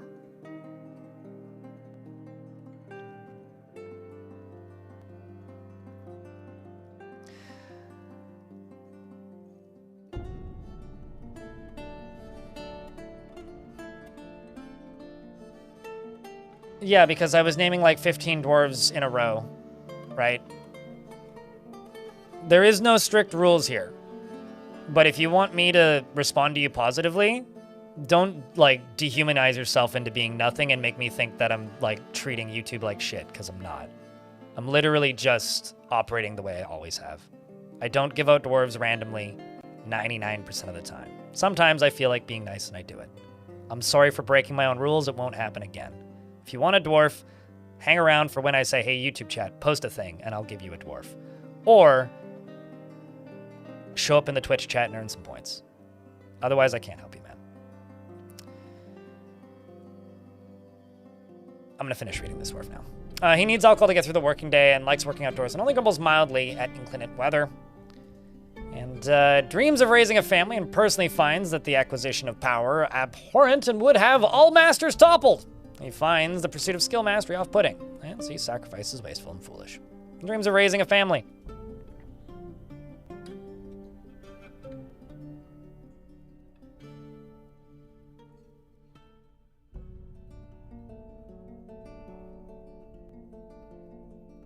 I mean, to me, like, most of my opinions of Warhammer are extremely colored by the fact that, like, it's like one of the most disgustingly overly expensive, not great strategy games you could get into. Like, I don't know. Like, there's kind of nothing about Warhammer that really interests me. Like, I really enjoyed playing Battlefleet Gothic. That was a cool game. But that's, like, the last Warhammer thing I really enjoyed. The second one, because I played that as well. He likes Realgar and Bismuth, bronze, and pineapple opal, the color periwinkle, large gems, and, I'm talking about the video game, not the tabletop game, to be clear. Large gems, and where was I? Animal traps, and the sight of the smile of skirts, and when possible, prefers to consume capybara and blueberry wine, and absolutely hates mussels.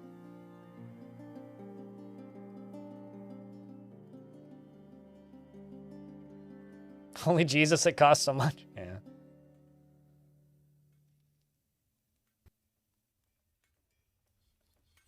Yeah, this is an interesting one, this dwarf. He's reading a book, too. He's married to Albel, who's one of my tanners. He is also a member of that religion that just got their temple made, so he's probably pretty happy about it. Yep, in fact, he's satisfied after the establishment of a temple for the helpful doctrine.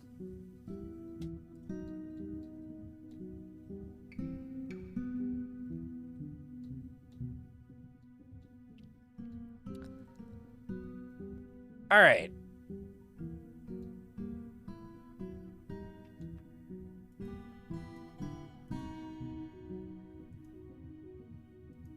Because I'm inevitably going to have to build another one. Just gonna make this a lower priority. That's what? 11, 14, 15?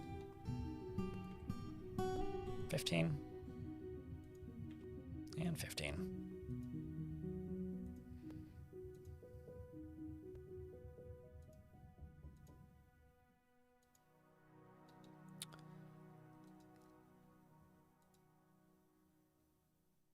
All right. Let's widen this up a little bit.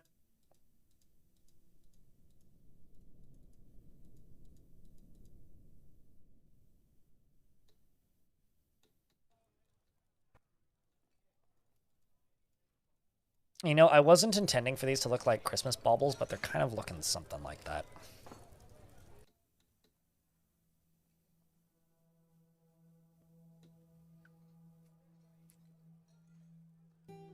What is your advice for use of gems? I usually just sell, but maybe you should make windows. I make windows and encrust furniture usually. That's generally what I end up doing with gems, especially later as the fort goes on. The Chapel of...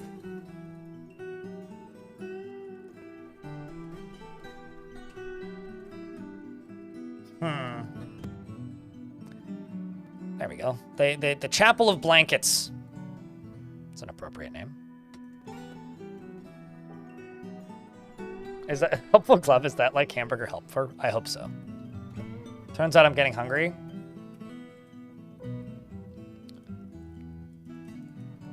All right.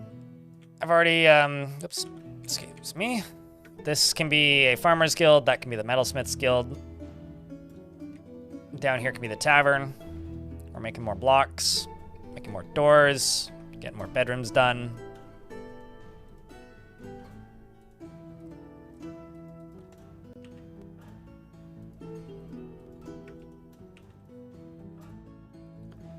I missed a door on that one. Oopsies. Let's get you done. You assigned. Assign all of the dwarves I can find.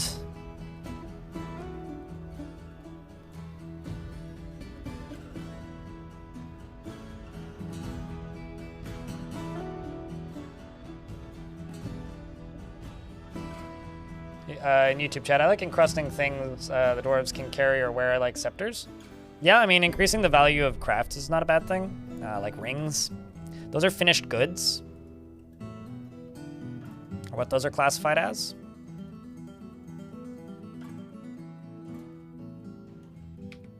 And encrusting finished goods can be quite a positive thing because it drastically increases the value of like random crafts, which makes dwarves more likely to claim them. Like wooden or bone crafts are pretty low value, but like if you start if you like just have a good supply of like, you know, gem encrusted necklaces, dwarves are gonna be much more likely to claim them.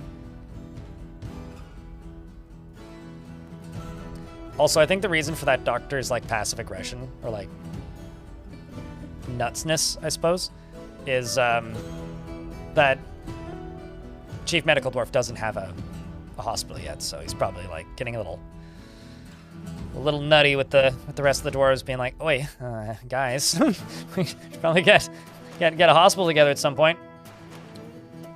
Siege update has released after all.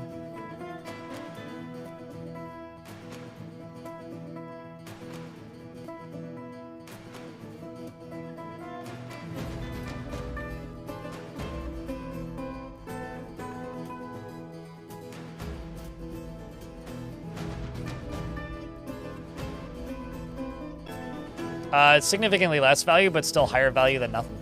You can also do both. That's all for night.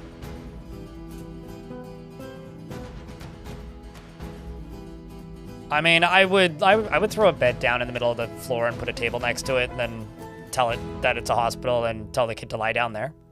Call it a hospital and tell the kid to lie down. We'd be fine. We'd stick his arm back on. It might not heal properly, but that's not our problem. That's the kid's problem.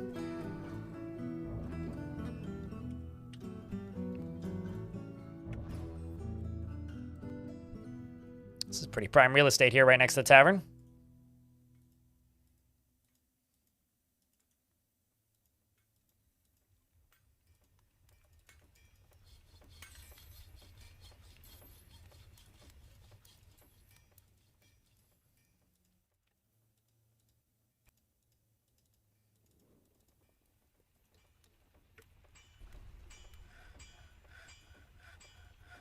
Actually kind of like the shape of that. Let's try and do that more.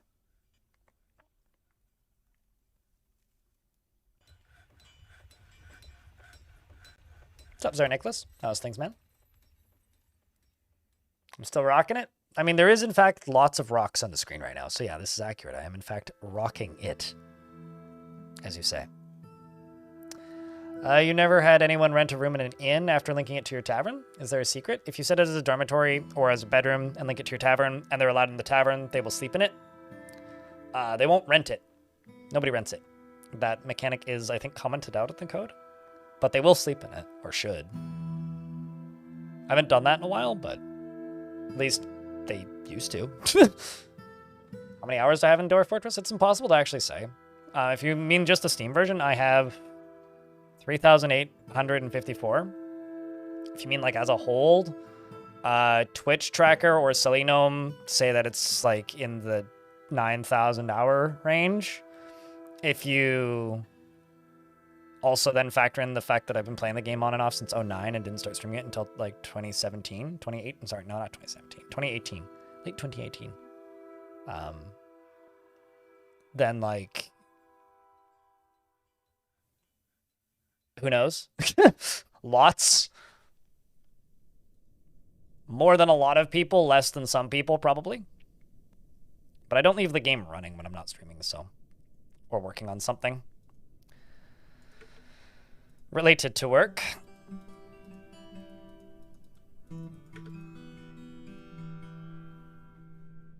So I have a lot of hours. Since the dawn of time, it's been 10,000 years, or something. I don't know, a little bit. Is how many hours I have in this game, probably.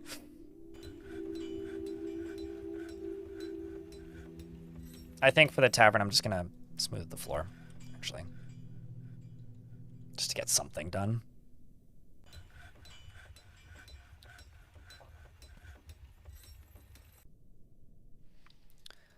And let's do rock table, rock throne. Let's make them both out of granite. Granite is a nice material for tables and chairs, and let's just make 60 of them. I want to not have too few tables. That's infinite. I want to not have too few tables and chairs.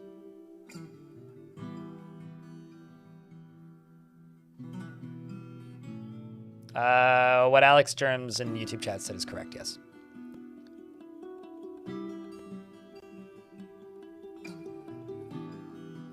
Blind has dwarfship. I will say it is genuinely difficult for me to say the word craftsmanship. Like when I first started playing this game, especially when I started streaming it, it was like weird. It felt weird to read craftsdwarfship out loud. And now I have to like stop myself when I go to say craftsmanship. More like Greg Fortress, because my name isn't John, but I'll take it. John Fortress sounds like a wrestler. I have a bunch of copper and a bunch of lead. Let's do lead ring. Lead earring, because these are small. And let's do copper amulet and copper bracelet.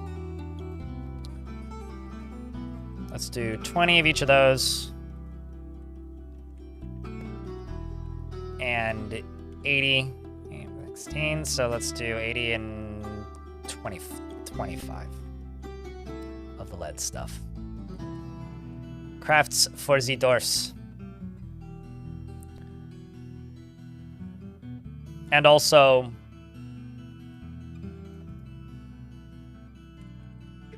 some more wooden barrels. I'm sorry, what? I'm sorry, how? Okay, so there's a bunch of dead troglodytes up here. How did they get in here? That's actually kind of concerning. Let's just put corpses plus rotten body parts. Stockpile it there. And standing orders, refuse and hauling. Gather outdoor refuse. Just get rid of this. That's like actually kind of worrying. Like how did they get in there? Because like I kind of don't want them to be able to get in there.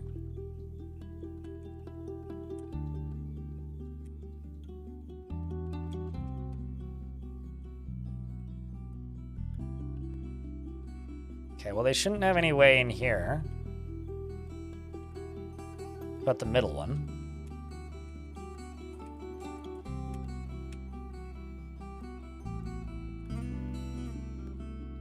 We were joking about me releasing troglodytes onto the surface before, but like... Ah, found it. It's good to know. Good thing those troglodytes set off the alarm, otherwise, you know, who knows what could have happened. Whoops, that's not the tool I wanted.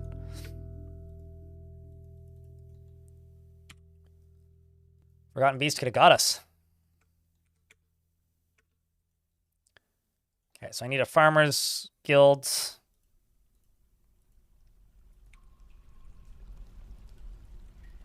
I am not, in fact, making blocks fast enough.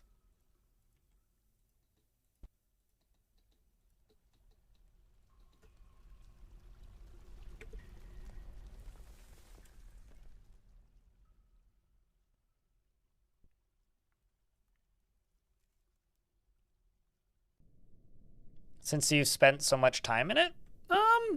Not maybe just the craftsdwarf thing, which is like an odd one. I think I'll like more. I think the thing that will like it was inevitable. Is like the sort of thing that I think has maybe infected my vocabulary. Like, you know, like the weird like it's less like I think less of it as like dwarf fortressisms and more like just the way Zach Adams writes. Like, you know, it was inevitable, it is terrifying, those kinds of things. Something of the highest quality.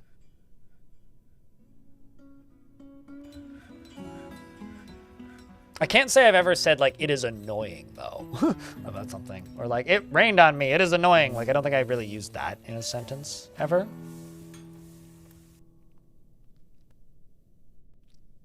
Nobody gets it? No. I'm sorry.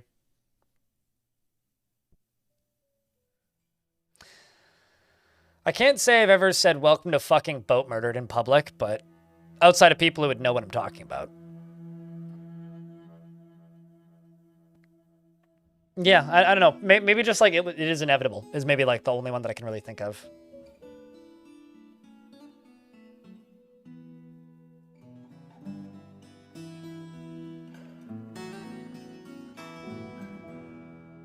I got caught in miasma. It is disgusting. Oh, great. Hold up. Why is there turkeys? Sorry, I've just apparently got a bunch of animals I didn't realize I had.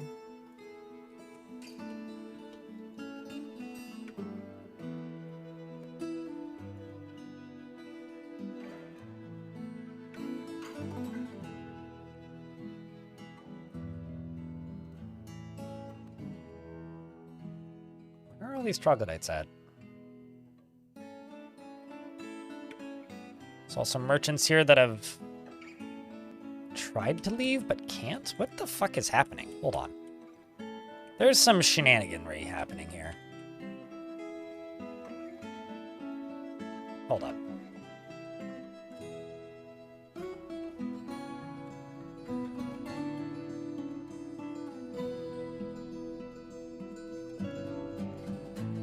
Dear merchants, please leave.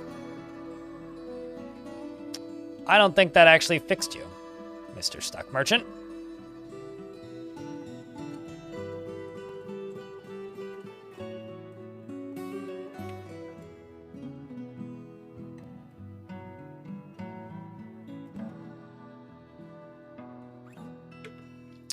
Well, that's not great.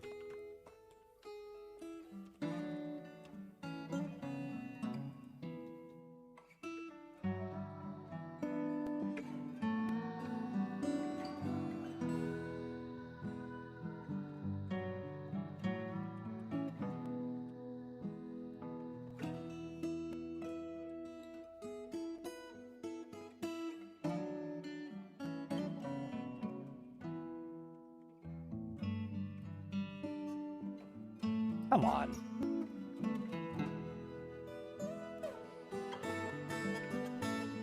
Please just leave the map.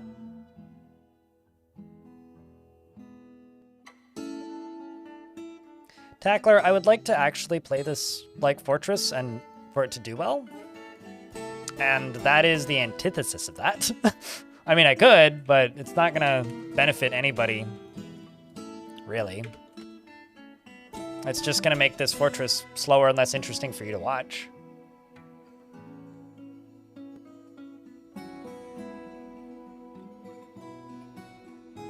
Did some get stuck last night deconstructing the depot, got them to leave? No, it probably will.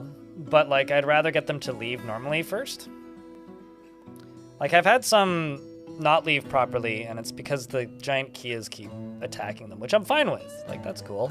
It's the issues, like, when they get stuck, and then, like, I can't do anything with them. It's like, well, why am I even bothering kind of thing? You know, and then I get dramatic, and then I get cranky. It's like that kind of problem, you know? It's that kind of problem. Yeah, I don't know. You hadn't encountered it before? Okay, no, that's the crazy thing. It's certainly something I've encountered. It's just, ideally, I would encounter it less.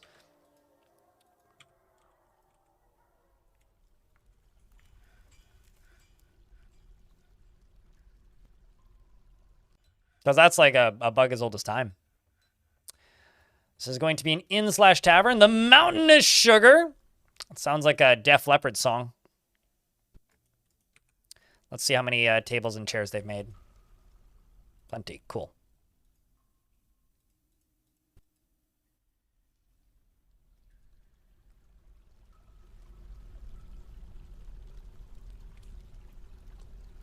And let's throw a statue right there. And a statue right there. I'm going to do all this while we're in the ad break, because there's an ad break happening at the moment.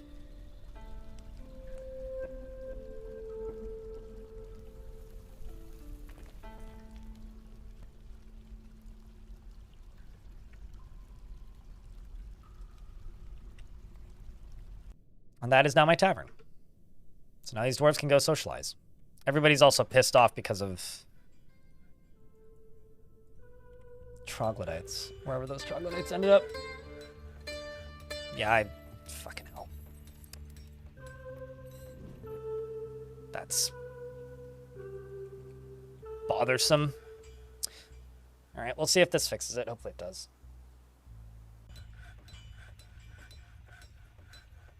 Yeah, I feel like if one of the mounts gets distracted or chased off, or if one of the hauling animals that they're using decides to scatter for whatever reason, it breaks their ability to leave, and it's frustrating, but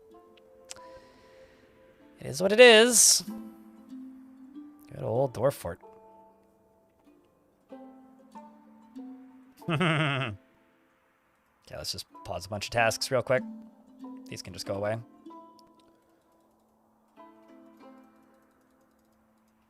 I need to give these dwarves a break. If you look at their moods, you'll see why.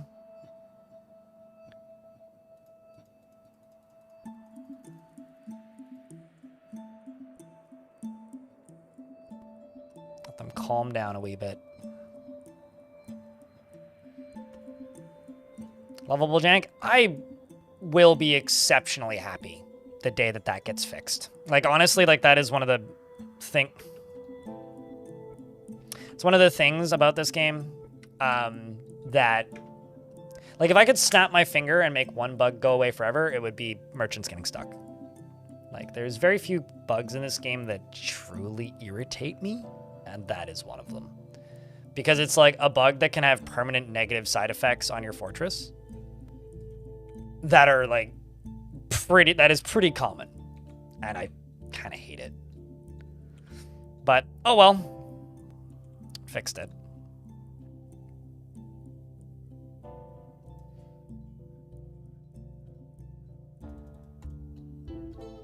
If it didn't have permanent negative side effects to the point where it could brick your your faction, because it can cause civil wars, it wouldn't irritate me so much. But it can impact the number of migrants you get. It can destroy your fortress's ability to progress. It can stop you from getting other traders in the future. It's There's too many side tangents it can cause that are exceptionally negative for me to, like, say anything nice about that bug.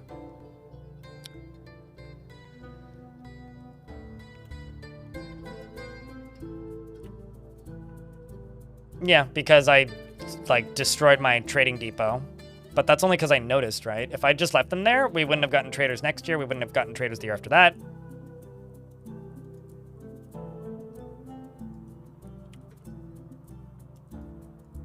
Where the fuck are all these dead troglodytes?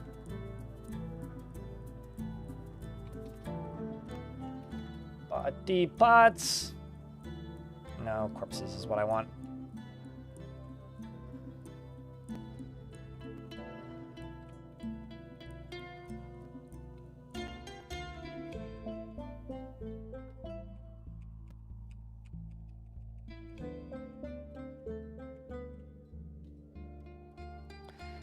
Well, hopefully we can get those troglodyte bodies out of here, because that's going to cause us some grief if we don't. That is going to cause us some grief. Oh, have fun. Oh, I see what you mean by and they immediately left. A cave dragon that left and they immediately, yeah.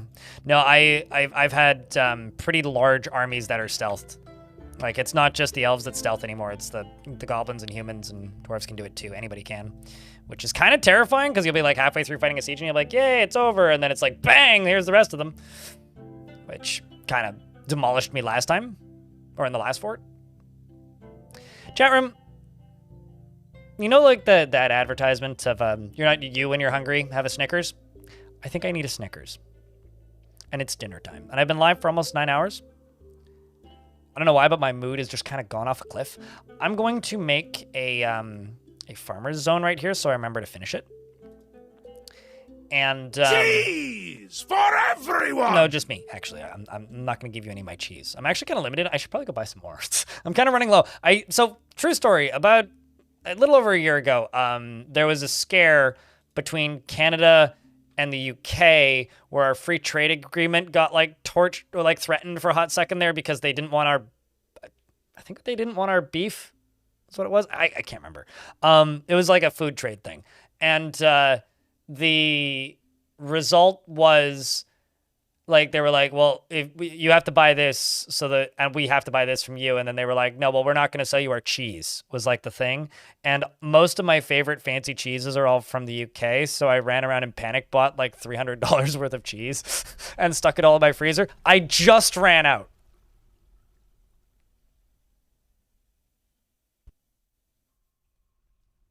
I just ran out. And I'm kind of sad. Anyway, that was all a bunch of hogwash. It didn't end up happening, but I did panic buy a bunch of cheese.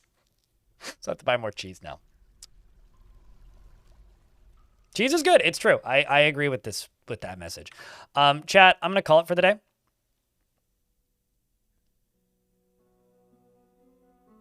It just takes so long to finish. I mean, you can turn them off and make them less of a pain. You can lower the number of enemies they can send at a time as well. YouTube chat, I'm shutting you guys down first because you don't have a raiding possibility. But if you would like to raid somebody, pop over here onto Twitch, and then we'll go raid someone. Otherwise, I will see you guys tomorrow. But tomorrow, YouTube chat, we will not be streaming Dwarf Fort. Tomorrow, I will be playing some Mountain Blade, Boater Lord, Boater Lord, Order Lord. There you go. I'm gonna go with that. No, definitely not that pun. But we're gonna be playing Mountain Blade because I would like to stab things in the face with spear.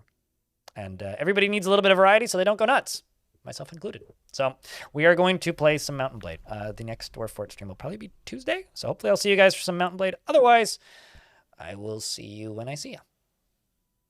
Stick around, Twitch chat, and we'll go raid someone.